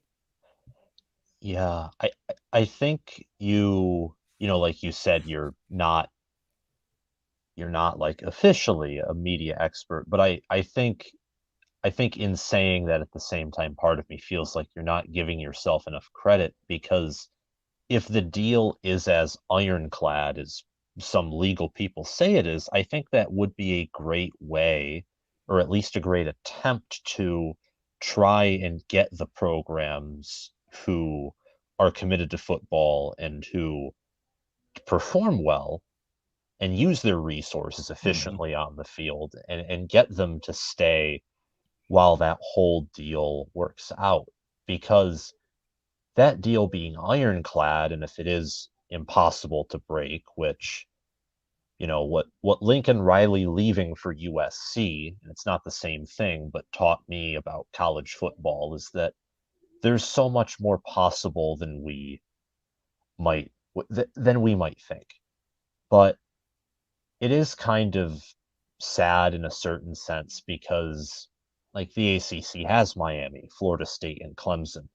But because of that deal, and because the SEC and the Big Ten, whether you want to call it, made a wiser investment, the ACC might have played into the SEC and Big Ten's hands, despite having more success at the national level and having better recruiting grounds than the Big Ten, per se, before UCLA and USC are added. And I don't know if that's right, but it's interesting. Well, I do think that even though it seems like a bad deal now, I can understand what the ACC was trying to do. A lot of things that we do in life, we take care of the here and now and the foreseeable future and think, we'll figure it out past that. And we're also safeguarding ourselves for, I forget when this deal was signed. Let's say it was 2018. We're safeguarding ourselves for 18 years. And, we have no idea what the future is going to hold, but we at least know that this money is going to be coming in consistently.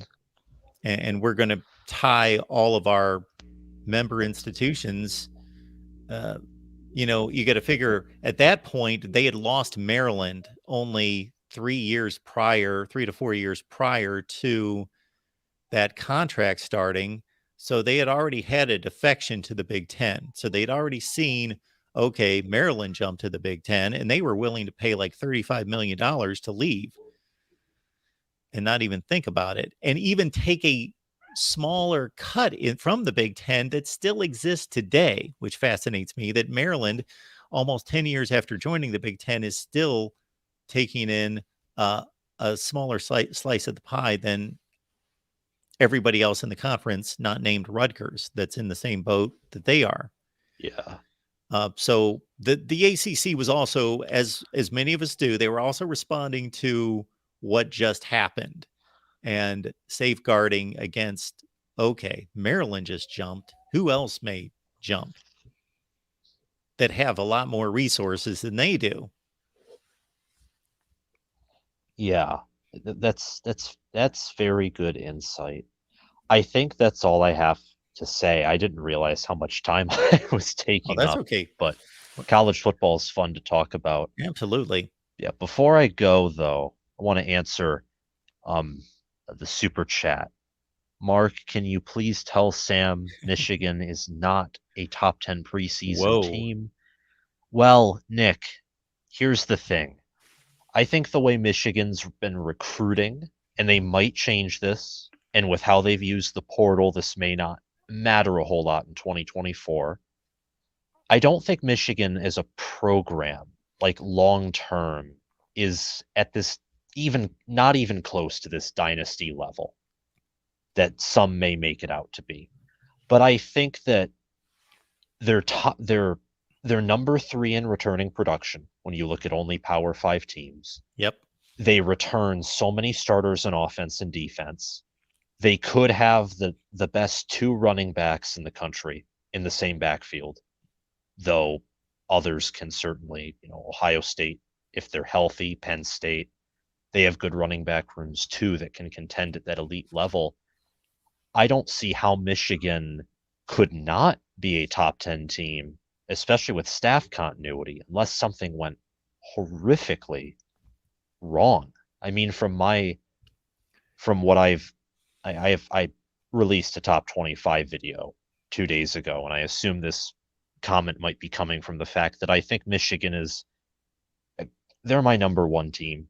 I think they're going to win it all, but look, Ohio State and Georgia, maybe, well, no, not maybe. They definitely can. They can match up with Michigan. They can beat them. I mean, every given Saturday too, you got to take that into consideration, but I don't know how you can look at Michigan's roster and what they return and what they've done over the past 2 years and think that they wouldn't be top 10. I mean, outside of maybe wide receivers or quarterback, which is still good, above average, or great, depending on how you look at it, Michigan is near elite or elite, I would argue, mostly everywhere else on the field with how much they return. Well, Sam, if I disagreed with you, I would verbalize that, but I don't. So I'm right there with you on all accounts. We're talking about a team that was arguably the second best team in the country and at the very worst, 4th last season. And again, to your point, yes, most likely lose the best 2 offensive linemen on the team, but are well fortified there. Best wide receiver, but again, not like a alpha dog number 1, top of the first round kind of wide receiver, but a really good player, good leader in Ronnie Bell. And, some really serviceable guys that will earn paychecks in the NFL on defense, like Mozzie Smith and Mike Morris. But other than that, a returning 5-star quarterback who should only get better with a complete offseason that he didn't get to experience last year to improve. And just everything else is in place. Yeah, I don't see how they drop out of the top 10 this coming season. Yeah. But Sam, I appreciate the call. It was great discussing college football with you, and good luck with the channel. Thank you very much. Good luck to you too. Have a great day. I'll try and stop by more often if I can. Absolutely, Sam. We appreciate it. See you. All right. What I'm going to post here on the screen, I'll get to the next call here in just a second, is I was curious to see 2 things.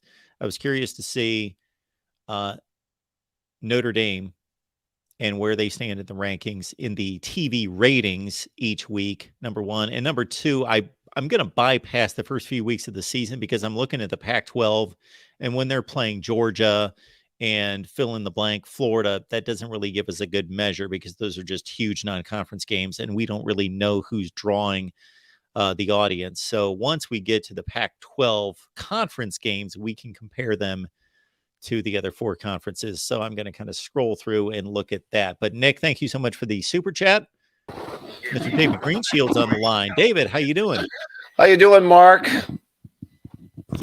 How's your evening? We're doing well. We are doing what we were doing here at 10 o'clock in the morning, and that's talking conference realignment. Yeah, I'm with you. I'm amazed at how much the college football landscape and indeed the whole college football world's going to change come 2024. And I know we've kind of opined about this in the past. I wonder if it's going to be changing for the better or for the worse come 2024 in a lot of ways, Mark. Well, I think the entire change, when we take it all into consideration and put it all together, it's for the worst. Yeah. I think it's for the worst. But from here, taking us where we are and going forward, I guess if the Pac-12 sometime in some fashion stabilizes itself, then that would be, I would be fine with a stabilized Pac-12 and the ACC staying with what it is and us just settling in with these 5 conferences. Well, I mean, and I mentioned this to you in the past, the separation between, I mean, when you have a Big Ten that has poached UCLA and USC from the Pac-12, which is obviously they poached the number 1 power program from the Pac-12 and USC, the most successful program in that conference, for the longest period of time as far as conference championships, Rose Bowl wins, national championships, all of that. And, I think a pretty solid program in UCLA. And you look at what the SEC, and why did the Big Ten do that? That was the reaction of what the SEC did. The SEC made their power move, so the Big Ten followed suit. And what I'm thinking is that a lot of these conferences, remember how the Big East used to be so weak during the BCS years, Mark? Yeah, I almost used them as an example during one of these conversations because something sparked my the Pac-12 possibly being, that Big East of today's college football landscape. Yeah, because remember, Miami kind of had that like early run, after Ohio State kind of put them to bed. But then you had, I guess you could say you had the rise of West Virginia there for a little bit with the Pat White, Steve Slayton teams that were pretty good.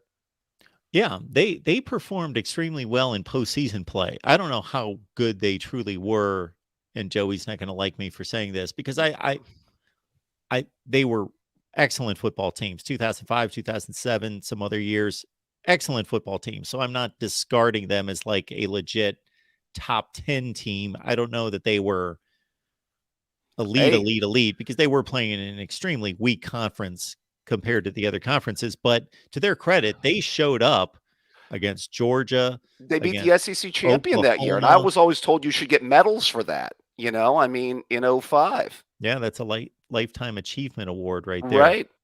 Mm-hmm.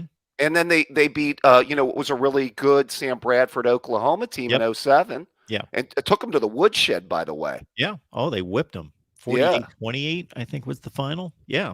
Well, remember though, the Big East was taking a lot of bad losses in bowl games over that, over that period of time too. You remember? Well, here's what bothered me at the time, David. Yeah. That the Big East was, again, by far was the worst conference. But many times I forget what the bowl selection process was at that point. I think it was less the bowls individually selecting versus somebody that had some kind of oversight that would kind of more match up the teams. But if you go through most of those matchups, the Big East would get selected against like the weakest possible link out there. Well, but I mean, they took a bunch of, after a couple of those West Virginia wins, there for the next few years, they took some beat downs though in some of those BCS bowl games, as I remember, the Big East champion did. Oh, yeah, they did. Probably, even though it might not have been the worst score, Mm-hmm. maybe how about this one? Cincinnati, the Big East champion, the 13-0 Cincinnati team that was losing at halftime to Florida in the Sugar Bowl, 38-3. I won money on that game, so that was the Tim Tebow going out party for Florida. I got to imagine that spread was probably like 17, and you were probably like, pfft. Yeah, I got it early. I may have gotten that around like 14 or 15, and I was still all over it. I mean, my eyes lit up like a Christmas tree. Well, remember at the time, wasn't that thought to be Urban's last game, and then Urban decided to come back for one more year at Florida, and it was all that mess? Yep. So, and the other great example would have been, and I see in the chat, Pitt lost to Utah 35-14. Actually, the score was 35-7. I'm almost certain. The other great example was, can you imagine in this day and age, UConn going to a New Year's Six bowl, but UConn played Oklahoma in the Fiesta Bowl, right? And got Talk about drubbed. A sacrificial lamb. Yeah, I mean, that's what I'm wondering about the future of some of these conferences, particularly the Big 12, particularly the Pac-12. And I mean, once you lose your anchor programs, your major programs, where are you as a conference? I mean, that's what makes me wonder about the future of the sport. I mean, listen, I'm a Big Ten guy. I'm interested to see what a Big Ten conference of Ohio State, team up north, Penn State, USC, UCLA, Wisconsin. I mean, that sounds like a pretty good conference to me. Mm-hmm. That sounds like, a bunch of programs that could at least be top 15 to top 20 programs. I'm going to be fascinated by these conference matchups. I'm going to love seeing Michigan play at the Rose Bowl and Penn State play at the Coliseum and vice versa. Yeah. Yeah. I think of, you think of Ohio State, team up north, USC and Penn State. Well, even Nebraska. Those are 5 of the 8 winningest programs, 7 or 8 winningest programs in the history of college football, all in one conference. Yeah, I think I made that comment to somebody just here in the last day or so that was commenting about something. And I said, look at the Big Ten in terms of all-time great programs. Yep, they've got 5. Yeah, now whether Matt Rule can get Nebraska operating, at a level that they haven't seen in quite some time, that remains to be seen. But I just, that separation between the two conferences, I mean, the ACC, I mean, if Florida State starts to come up a little bit, who knows what's going on down maybe they need to find some guys to dole out some more money down there in Miami to get them really going again as a program. But, you have Miami, Florida State, Clemson. I mean, if you could ever get all 3 of those programs operating at a high level, I mean, I think the ACC could be better. Oh, it could be. A lot I've better, said many times, before this USC UCLA acquisition, that the ACC should pass the Big Ten from a recruiting standpoint. You would think that they would. Sure, they have the footprint, but they haven't. They don't. The last time there was a really good ACC season was in 2016. It was a good conference that year. It's not been a good conference since. Could you see Mac Brown building up North Carolina to where they can be a solid program, or do you think that there's just a ceiling there where North Carolina can only be so good? I don't really think there's a ceiling. I just don't know if he's got it in him anymore. I was intrigued when he got hired. Yeah, I was and then surprised. Once he elevated them immediately, but we're in season what with him? Let's see. He would have been in 2018, 19. I guess 2019 would have been his first year. Yeah, I wonder how many years Max got left. Well, Max got to be older than Saban, right? Yeah. So, yeah, I mean that surprised me when he, with that job when he took that. I was a little bit like, okay, maybe it was just a reach by North Carolina into the past. I mean, that was the last time they really, had some, higher level programs. Yeah. But yeah, I can see what you're saying from the recruiting footprint. I think the other thing for the Big Ten is obviously you're bringing in the West Coast. In terms of recruiting. Yeah, in terms of recruiting. Oh, sure. There is no downside to this deal bringing in USC and UCLA. None. I guess the occasional, the possibility that a bad UCLA team will have, 26,000 people in the stands for the Northwestern game, I guess. Okay, fine. You think, are you confident Chip Kelly long term there at UCLA, by the way? He kind of had a good year this year, but I think that they were really good this year. I think that they should have finished with a better record than they did.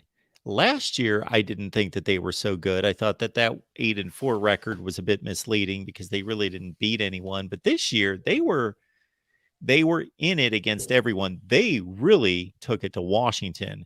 They really took it to Utah. Now, that's saying a lot in that conference, winning against those two opponents in not down to the wire games. yeah, And they should have been. I'm sorry, David. Well, go ahead. I should have Sorry. finished my point here. They should have beat USC. If DTR doesn't throw 3 really bad picks, they do beat USC. I thought they were really good this year. Well, as I told my Pac-12 guys, the all-around quarterback play and offenses were just fun to watch in the past, and they're going to be fun again this year because you have other than what DTR, I think most of those major quarterbacks are pretty much back because you got Bo Nix back, you got Penix back, you got Caleb Williams back, and you have who's the other quarterback I'm missing? Mark, that's back. What's up? Jaden DeLore at Arizona's back. Cam Rising at Utah's back. Rising's back, yeah. Daniels. Is Daniels back?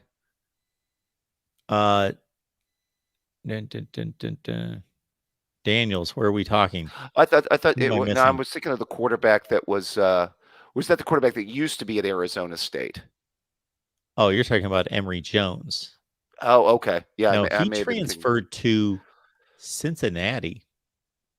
Yeah, I remember when he was a big-time prospect. Yeah. Ohio State, he was committed to the Buckeyes. Yeah, he was. At one point. At one time, yeah. Yeah, I always said the Pac-12 last year gave me 2008 Big 12 vibes as far as quarterback play. Remember, I was harking back to the triumvirate that was McCoy. What was it? McCoy, Bradford, and Graham Harrell in 2008. Those were some fun games. Sure. I was going to ask you a TV question here too, Mark. What are your thoughts? Because you mentioned something earlier about how, with Amazon, in the NFL. And I was talking to a friend of mine about this some weeks back, and he was mentioning how the NFL seems to be heading down the road to where the streaming services could eventually be taking over down the road. And, you could be in a situation where you're watching playoff games and then maybe even down the road a Super Bowl, maybe on a streaming service. Would you doubt that? Oh, no, I wouldn't doubt it. I don't think it's anytime soon, just because think of the Super Bowl. That's true. Yeah, that's, we still have a fairly, and actually the American population, of course, is getting older all the time because people are living longer. I don't know how many people, we're talking about. I'm trying to think what there is legislation, like national legislation that guarantees, and there's a lot to be interpreted here, but I think maybe the government would actually step in at some point until there was some level of saturation, or it would be proven that your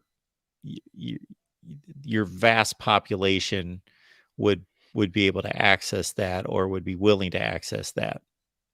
Yeah, do you wonder if college football goes the same route with Amazon and the streaming services down the road? I wonder. I think they continue to monitor how many people are willingly accessing games that way. And then obviously all of these, anytime they make something exclusive, that's a great test. Let's take the Thursday night game. and throw it on Amazon. Let's see how it does. Okay, what were the ratings over the air versus they know they're going to take a hit. There's going to be a hit taking it from, what was it? The NFL Network. Those were the NFL Network games. Yeah, taking it from the NFL Network, which I don't Well, no, even know the Fox saturation of the NFL. Well, I thought Fox had the Thursday night game before for the longest period of time, I thought. Did they? Yeah, I Fox thought. did? Yeah, I thought Buck and Aikman were doing those Thursday night games. Yeah, but not for long. Well, Like, that's only been maybe a couple seasons they did that. Well, it was a few years. That's right. So anyway, No, regardless, go ahead. I'm sorry. it's a great test for the powers that be to say, okay, let's throw this out there and see what happens. And obviously they're giving it much more thought, but it's basically a test to say how many people are going to transition. Yeah, I mean, you just wonder long term. I know they have a lot of these big TV deals with obviously Fox, CBS, ESPN, all the networks. But I just wonder, because the NFL this is where college may follow the NFL down the road. Just wondering if that's going to happen. Well, we know that the TV universe is something like 116 million homes. Mm-hmm. And at one point, at its peak, ESPN and the rest of cable, ESPN being the leader in regards to how much money that they were charging cable outlets for their service, was up around 102 million. I think that was the zenith. And it's down to about 80 million. So we know that some combination of people have just said, I don't, how many people are out there that were paying cable for all those years and they're not sports fans, and most of their cable money's going to sports. They're not purchasing sports packages, but that's where the money's going. And then they can determine, what, I can watch all these TV shows and everything that I want, movies, in other ways. So they went ahead and did it. And then, not to be morbid about it, but you got to figure that for every person in the world, in this country, the average one that dies, they probably were a cable subscriber, but they're not being replaced by the 20-year-old or the 25-year-old who leaves mom and dad's house and decides to go on his own. They're not signing up for cable. I've had some friends and people, other folks that I know that have just gone to straight streaming, don't even have, Sure. And that's how they watch all sporting events, pretty much. If I wasn't so lazy, maybe that's what I would do. But I don't feel like trying to figure everything out. Well, you got all those big screen TVs there at the palatial estate that is Casa de Rogers. So You've got your big setup there. Yes, absolutely. Well, how many college games do you normally watch on a weekend, by the way, Mark? Do you usually have three TVs or 4 TVs going?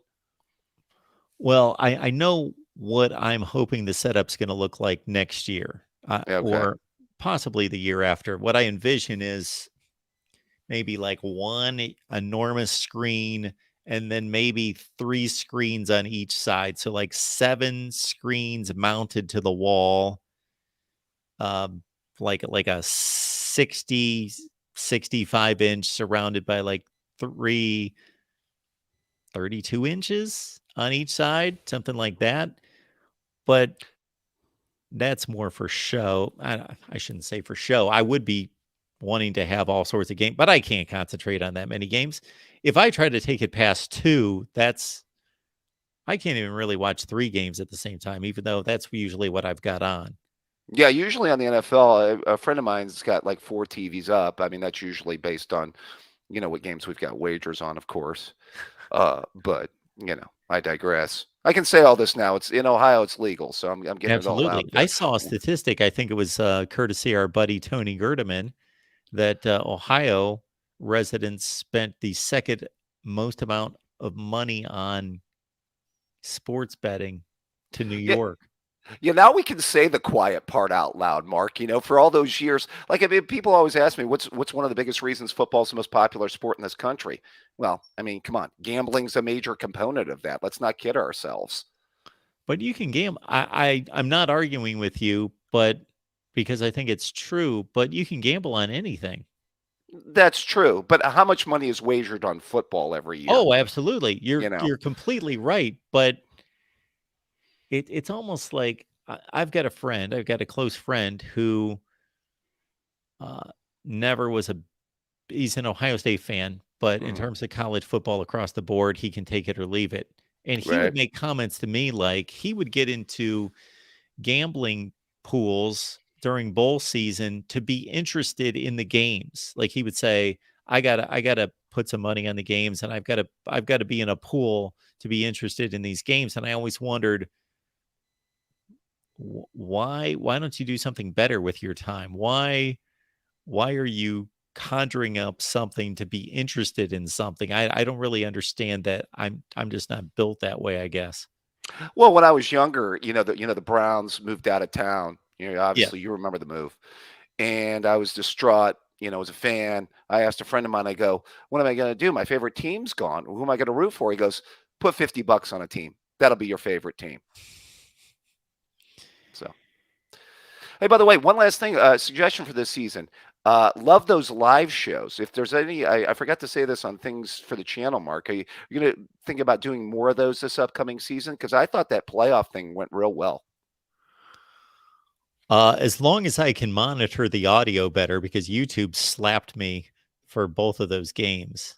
Okay. And I thought this would correct it. So I didn't take the audio like off the laptop that would obviously take all the audio from the room. So this is built in such a way that, there should be audio and things going on elsewhere in the room that doesn't get picked up because this is a unidirectional mic that only so I thought I would be good to go by doing that, but it would pick up the commercials and I got copyrighted, slapped by Oh, YouTube. man. But that can be avoided in some way. I don't want to watch the game with no sound on, that's for sure.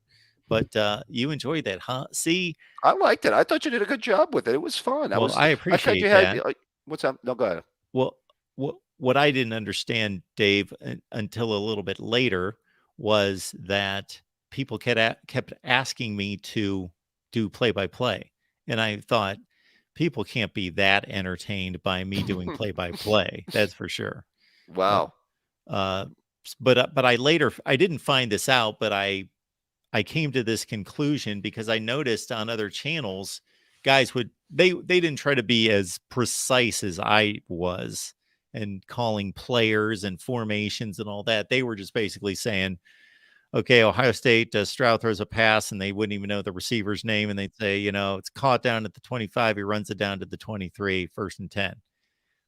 But what I kind of connected was there are people that don't have the game, and this is their way to keep up with the play-by-play, I guess.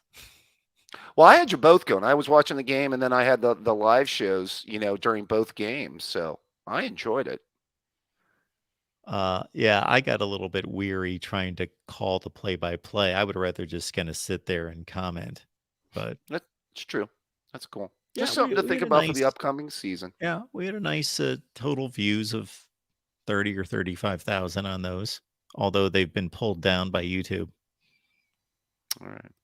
Well, I'll be coming after some of that Voice of College Football gear soon enough. You're making it look good, Mark. Thank you, David. Certainly, if you go ahead and do that, I appreciate that. And let me know if you like it or not, because we certainly want to deliver and have everyone be satisfied. So, I would love your feedback. Will do, my friend. Good show tonight. Thank you, sir. Appreciate it. Take care, Mark. Bye-bye. We are going to continue to roll here at the Voice of College Football, but what I'm posting here on the screen, let's just do 1 week here real quick. So what I wanted to get to was, let's see where Notre Dame shows up, and more so, let's see where the Pac-12 shows up. So this is week 4, so that we're finally in conference play here. And we've got the SEC, the Big Ten, the SEC. Then we've got an ACC Notre Dame matchup. Then we got the Big 12. Then we got the ACC. Then we got the Big 12. We've got to go all the way down to game number 1, 2, 3, 4, 5, 6, 7, 8, 9. Game 9 until Oregon and Washington State show up with 2.2 million viewers compared to the 5.3 5 that showed up for Florida, Tennessee, and 4.5 for Wisconsin, Ohio State, and almost that many for Michigan, Maryland.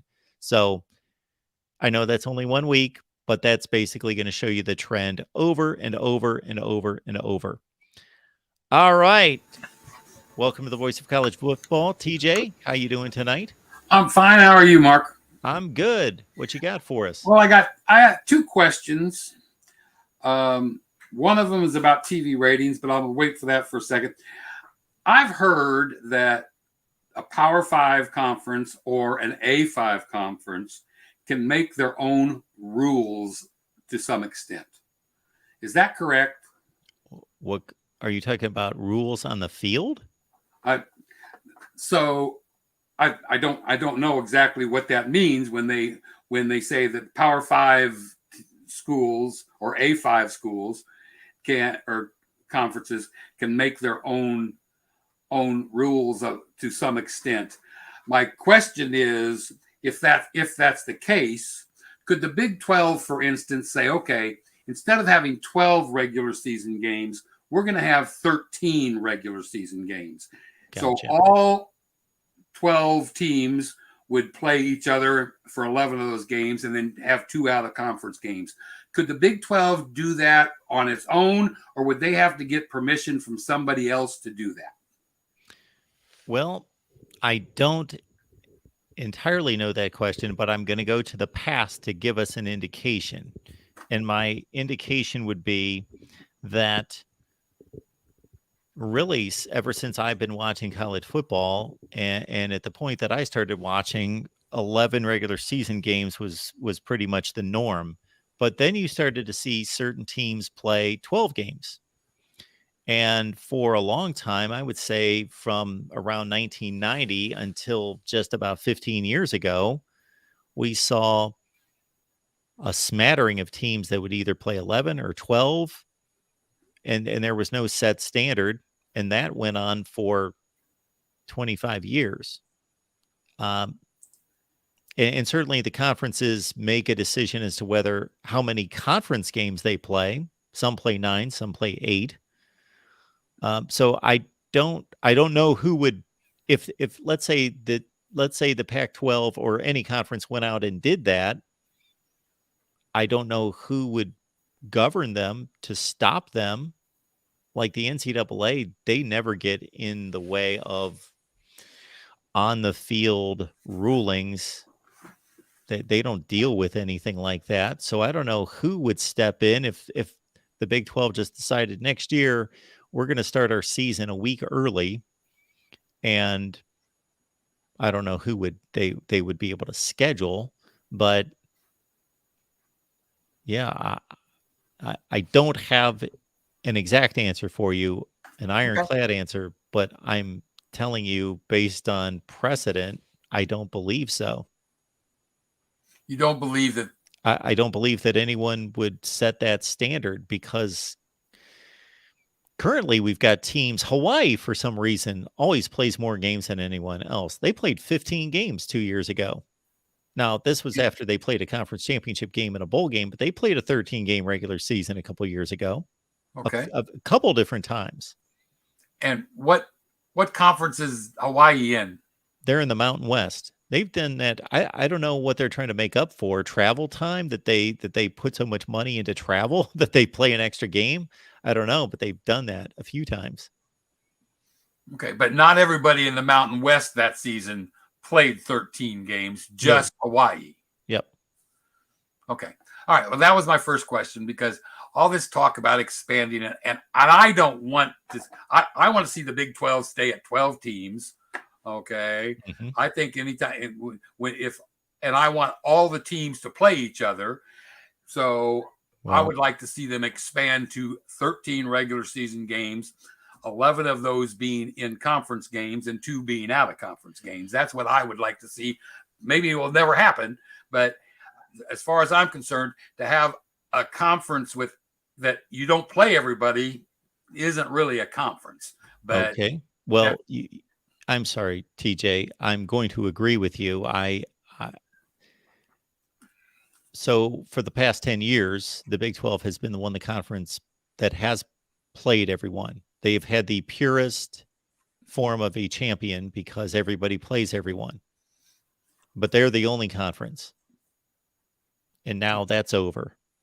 Yes, unless they do something like expand the regular season. And that's what I was wondering if they could do. The next question I have is about TV ratings. Okay. We talk a lot about we need to this conference needs to expand so that they get into the Los Angeles market or they can get into the East Coast market. And so I'm assuming that the New York market is the largest TV market that there is. I think my question is, what percentage of New Yorkers that are in that New York market watch college football compared to the percentage of, we'll say, Atlanta or a Dallas market? I mean, LA probably watches more Oscars. The Oscars probably gets more views in LA than they do in Florida, for the sake of discussion. So my question is, does anybody ever when they break down TV ratings? I mean, the one you have up here is from week 5. Alabama and Arkansas got 5.83 million people. Of those 5.83 million people, is there a way to tell where those people were? Absolutely. Which markets they were in? Yep. I don't have that data in front of me, but that data exists. Yes, it does. Okay. Because all this talk about, well, we want a bigger TV market. And I'm wondering, do people and I'm from Texas, and I have a belief about people in California.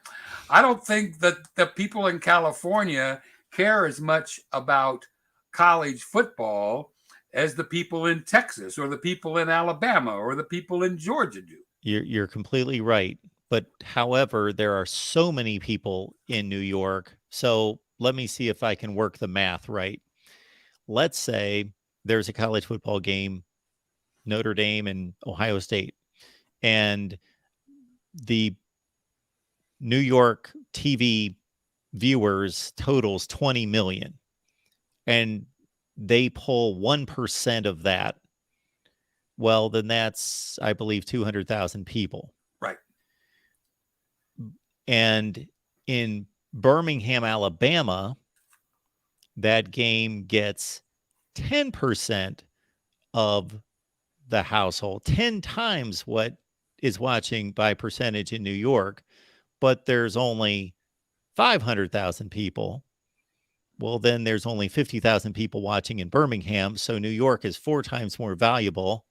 Plus, the people in New York probably have more money. So also keep that into consideration. It's not just about how many people are watching. It's what is the nature and the buying potential of those viewers to sell. They have information on all this. So ESPN can go to its advertisers. That's why you see during golf, Cadillac ads and high-end ads for Rolex, major insurance companies and investment firms. And a lot less people are watching that golf than are watching maybe a Major League Baseball game on another network, but they're high-end spenders that they're advertising to, so they can charge more money. Okay. So even though the percentage of watchers in the LA market or the New York market isn't anywhere close to the percentage of watchers in the southern markets, okay, because the markets are so much bigger, that's the reason that everybody wants to have teams from those markets. Is that basically what you're telling me? Absolutely. Okay. I appreciate you talking to me. No question about that. And just one other note there, TJ.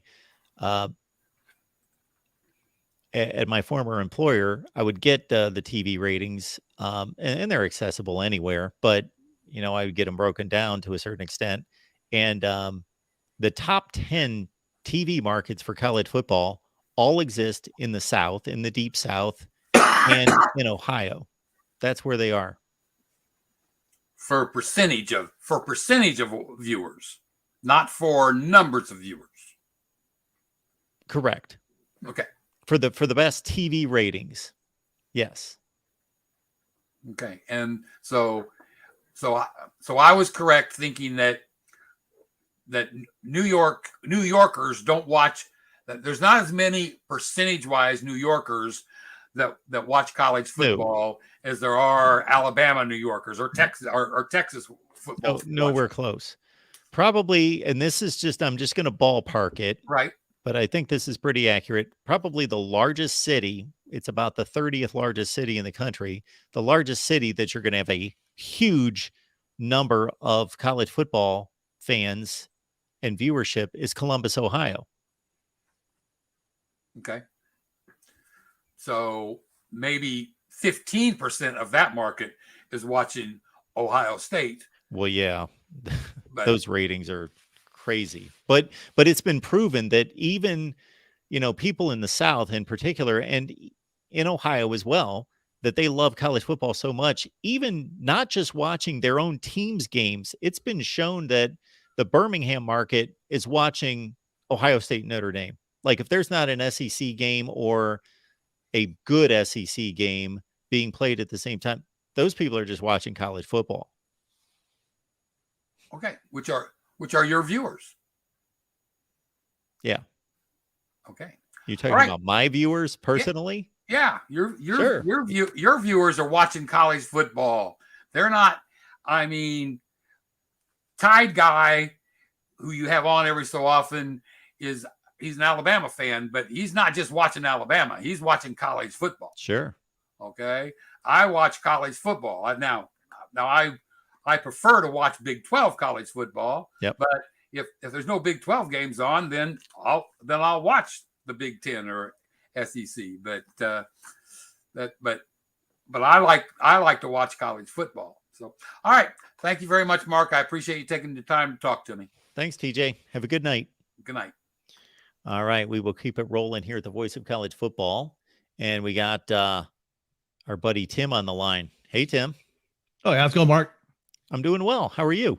I was just talking about the 5 boroughs. And so, Serge, actually, I don't know about all 5 boroughs, but I know that in Brooklyn and Manhattan, you can go at an SC, watch an SC game, and the whole house will be packed if you go to certain bars. So, well, sure. I'm not saying that nobody's watching college football, but no. And then also in LA, what people don't realize is that for every Trojan fan and UCLA fan, there's the makeup of the population in LA. There are so many transplants from the Midwest, from the East, from Texas, from all over the place, that it's just one of those cities where you have people from all over the world, but also, all over the United States. And the alumni bases travel, and you go to a bar, a sports bar, and take your pick. There's dozens of them, and they'll be jam-packed. Now, is it like the world stops like in some small towns in Alabama? Probably not. Sure. But too much going we're on. not saying we are a small town in the South, right? So, but the number of college football fans in Los Angeles, I don't think people are. I think people are looking at empty stadiums at UCLA and half-empty stadium at USC and going, oh, well, see, there's no fans there. That doesn't mean they're not all home yelling, screaming at Helton at their televisions. You know what I mean? That's what was going on. So it's not represented. Some people just don't get it, that there are literally millions and millions of people. And, of course, the vast percentage don't care about football. But there are so many people here that if you have a small percentage, it's still a lot bigger than some of the states you guys are talking about. Yeah. There's a reason why Fox wanted the LA market. It's not like they're throwing their money away for nothing. So, but anyway, I was going to leave the TV side of it. I think that there's people that speak that a hell of a lot better than me. I was trying to catch up on you and Tony, and obviously always talk about Jeff, Tide Guy, talking about it. That's always fascinating to listen to. But I'm excited because you brought up your last show talking about that spring ball has opened up this week. And then that means right around the corner, we're looking at spring games. And we actually, I consider the start of spring ball is the official, to me, the official start of the 2023 season. That's when you start to see that the guys showing up. You get to see who you have on the field. You get to see some of those young guys that didn't get their chance to play, or your new recruits come in. So I'm really excited. Yeah, I am too. And I was looking at the spring football game schedule a few days ago, and most of it's packed into April. So on Saturdays in April, we are going to be here reviewing all sorts of spring games. We're going to be here live going after spring game, after spring game, after spring game, after spring game. So it's going to be a good time. Earmark, I think it's April 15th, USC's spring game. 12:30 Pacific, I think 3:30. I will leave that up to you guys. You guys Yeah? can handle that one. You're not interested? 58. No, I'm You're not interested. I'm not saying I'm not interested, but as long as you guys are available and are able to pick up the post game for USC, I can focus on the other 58 teams. Yeah, and then Rick and I, so the spring ball starting up on Saturday. Rick and I are going to launch our first off-season USC football show. So for all you Trojan lovers and haters out there, please join us this Sunday at 5 o'clock Pacific, 8 Eastern. That is We're going to be breaking down, who's left. We're going to talk about all the new guys that came in. Some of the guys maybe were injured last year. We have a couple 5-star guys, or a high 4-star and a 5-star guy that nobody know about that were hurt last year. Both defensive guys are really going to help us out. So make sure you guys tune in for that. I'm going to have to remember. I've got to put that down on my calendar to make sure to check it out first and foremost, but also to promote it. Make sure that I'm getting the word out as much as possible. Oh, you can promote it with this video, Mark.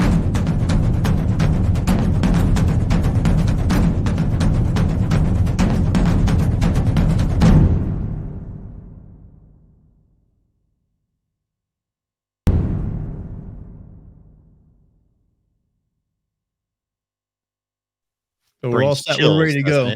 Everyone. Now, if you or Rick want to kind of tag that with some kind of, let's see what we should do. You know what we should do is we should make that a short on YouTube. Let's do that. Yeah. Do you know what I'm talking about? Yeah. I've been watching all your shorts. We're going to have to get you one of those little electric razors, though, for the mornings when you're waking up early, you're doing your shorts. But we'll get you going, Mark. I've been a stubble guy now for, I don't know, about 10 years. I used to be clean shaven every day, but yeah, about 10 years, I guess. I've just kind of, Yeah, no, I love them. Yeah, I mean, that's what all the young kids are doing, right? So you got to get in that market. Yeah.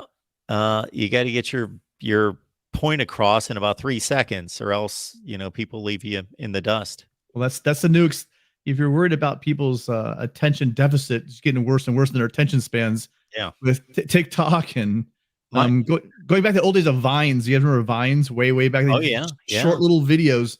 I mean, as if the human brain these days haven't degenerated to this small little window of attention. We're just like conditioning people to have like a attention span of 10 seconds these days with all these shorts. So thank you, LFT. Yeah, my marketing major daughter was telling me just last night or the night before. She said it's kind of strange because she said, yeah, people's attention span and the reels on Instagram and the shorts on YouTube, et cetera, whatever they call them on Facebook. Yeah, they are the thing.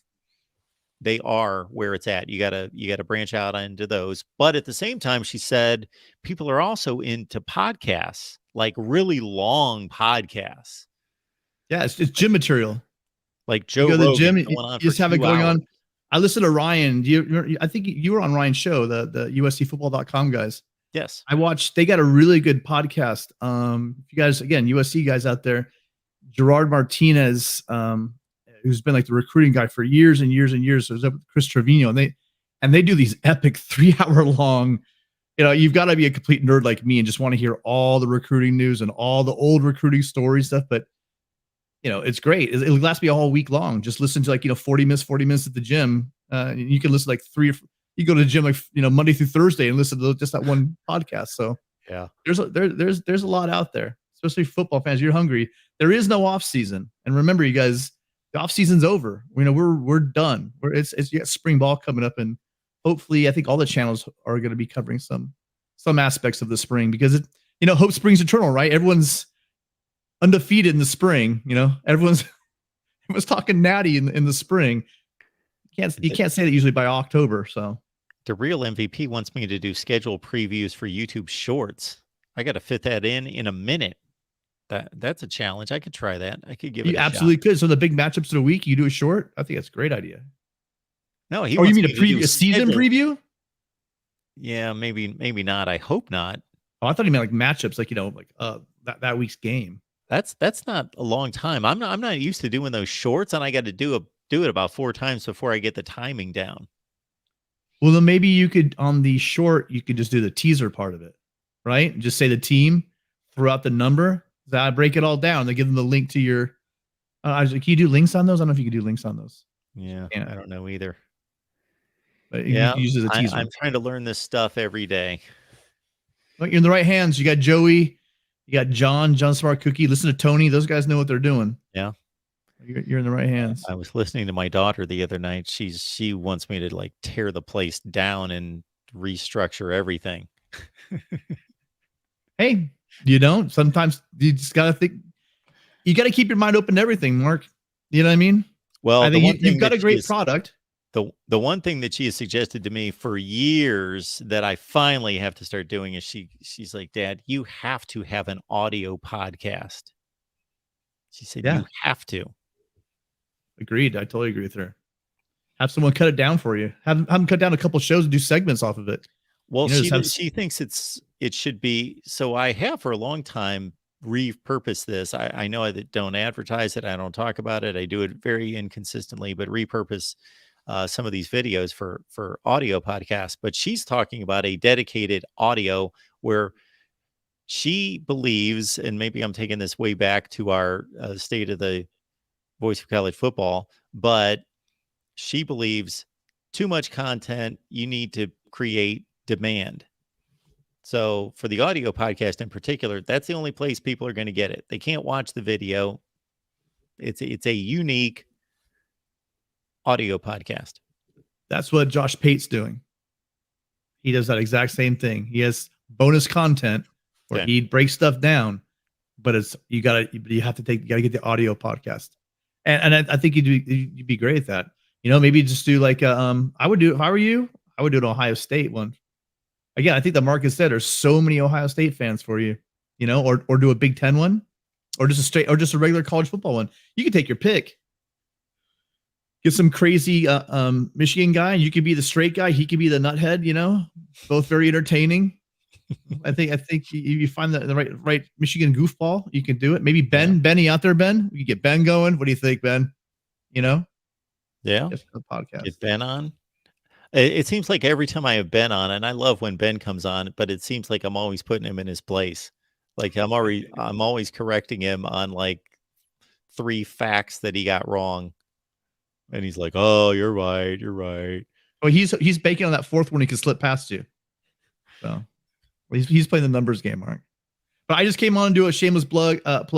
Tony and I put a lot of time into this first show. Also, the Pac-12 show begins again next Wednesday. We're going to have, I don't know if it's going to be next Wednesday, but we're going to have a couple of Pac-12 mascots. If you guys ever saw back in the day, we did it with the Stanford tree. We are lining up 2 more mascots. So if you're Pac-12 guys, come into a Pac-12 show, or even not a Pac-12 guy, you want to learn more about the lives of these mascots, then definitely check us out. Very cool, Tim. Looking forward to Sunday. 5 and 8, 5 o'clock Pacific, 8 Eastern. I'll see you guys all then. Tim, before you go, I wanted to come in. I wanted to come in real quick and then tell you that we actually do have the podcast set up. I set it up a while back, and we're ready for Apple, Spotify, and iHeartRadio. It's ready to go. So it wouldn't be that hard to do it. Yeah, I mean, Mark, even if it's just you're just recording and cutting, like you don't have to do. Let's say you did an hour and a half show right here on YouTube. Just cut a couple segments out and throw it in there because you have the audio already. Just pull the audio and just throw it out there. very little work. Who knows? Who knows? It might take off. Yeah, I totally get what you're saying, and that's one way to do it. But I'm saying that A dedicated one. the suggestion is, yeah. Well, hey, listen, you got plenty of time, Mark, right? Oh, yeah. Let's You got do all the another time in 2 the hours. world. Yeah, I just added a 2-hour Big Ten and 2-hour SEC show to my Monday and Tuesday schedules. That Monday Big Ten show, I can't wait to watch that. That's going to be you and John, formerly Well, One Scoop John. It's me, solo host, and then we will have guest hosts, John being one of them, at 8. Oh, really cool. So expect Corey Brada to possibly pop in as a host following my 2-hour stint, and others. I can't wait to learn all about my new conference. I'm like a man without a country. We're in limbo now. We're in the Pac-12, but we're not. We're in the Big Ten, but we're not. So, and neither one of us, nobody will claim us. So we're kind of floating in limbo. But no, kick some ass and don't take prisoners and take off. That is the plan. All right. Thank you, guys. Thank you, Bart. See you guys later. Thanks, Tim. All right. How about last 2 callers of the night? I think we're in the pushing 3-hour range. Here we go. Michael Hoag's on the line. Look at this. Michael, how you doing? Good, Mark. How you doing? Nice second, by the way. Well, thank you, sir. Appreciate that. Okay, now now that you finally got your merch, where can we go to get it? Okay. thevoiceofcollegefootball.com. Okay. I will grab the link and we will put it in the chat. Mm-hmm. And we will make sure. So if you go to thevoiceofcollegefootball.com, you will have to click my name. You will have to click the drop down to get to the merch store. But I'll grab the link that takes you right into the merch store. And we've got a ton of product there. A lot of good stuff. And as I explained before, we took a lot of... Took you. I'm sorry. What's that? Nice. It only took you 3,000 years to get it done, though. Yeah, about 3,000 Mark. years. That's what it felt like. Like I was saying probably 2 hours ago at this point, that I put a ton of work into it and accomplished nothing. Joey came in and he took care of business and he got it done. So we needed Joey to finally push through the merch. But we got it. It's set up. It's great. I ordered about 7 or 8 items to make sure that it hit my standard. It was satisfactory, was great. And I just wanted to make sure that the transactions would work and that I would look over the products before I allowed anybody to purchase them. All right. Now, but hey, a couple of things I'm trying to figure out. I know Ohio State, Michigan was probably the highest Big Ten rated game last year. And then probably Ohio State, Penn State, Michigan, Penn State. Like every year. Ohio State, Penn State, Michigan, Penn State. But who rounded out the top 5 last year? And as far as the top 5. Do you see what I've got on the screen right now? Yes. I'm just talking Big Ten in general. Well, I know I can't change the graphics on the screen. We can zip through them. I can give you a good guess. I know that the Minnesota-Wisconsin game did extremely well. So you're talking about anybody outside of Ohio State, Penn State, and Michigan? Yes. Well, okay, let me ask you, the Penn State-Purdue game in September, was that pretty decent or was that kind of... Well, I'm sure it was, but you got to realize that there was a big advantage because there was only like one other game on TV. So let's go to that. But again, understand that there was a big advantage for those Thursday night games to start the season. So there's your week 1. And so we've got Ohio State, Notre Dame with a big lead over Florida State, LSU. Which is surprising. And keep in mind, Florida State, LSU was being played again on a Sunday night by itself. It had no competition. So that Notre Dame, Ohio State number is really impressive because there was competition that night. There were so that Clemson, Georgia, or I'm sorry, there were other games being played at the same time. So anyway, Penn State, Purdue, there you see it at 3.5 million. It was the 7th highest rated game. How surprised was you that Nebraska Northwestern outranked Colorado? Was it because of who Michigan played? Well, yeah, who Michigan played. And again, Nebraska Northwestern had no competition. It was in week 0. Sure. And Colorado State and Michigan was up against a ton of noon games. Yeah. Now, as far as my other question, I'm trying to figure out. So, when are you going to be doing your next stream with Steve? Oh, we're coming up tomorrow. Oh, so I thought it was on Wednesdays. But anyway, one thing I want to do also, and hopefully I can do this to where you don't get backlash again like you did during the CFP playoffs this year, is you need a producer with you so you don't get copyrighted again like you did during the Georgia Ohio State game. You are right.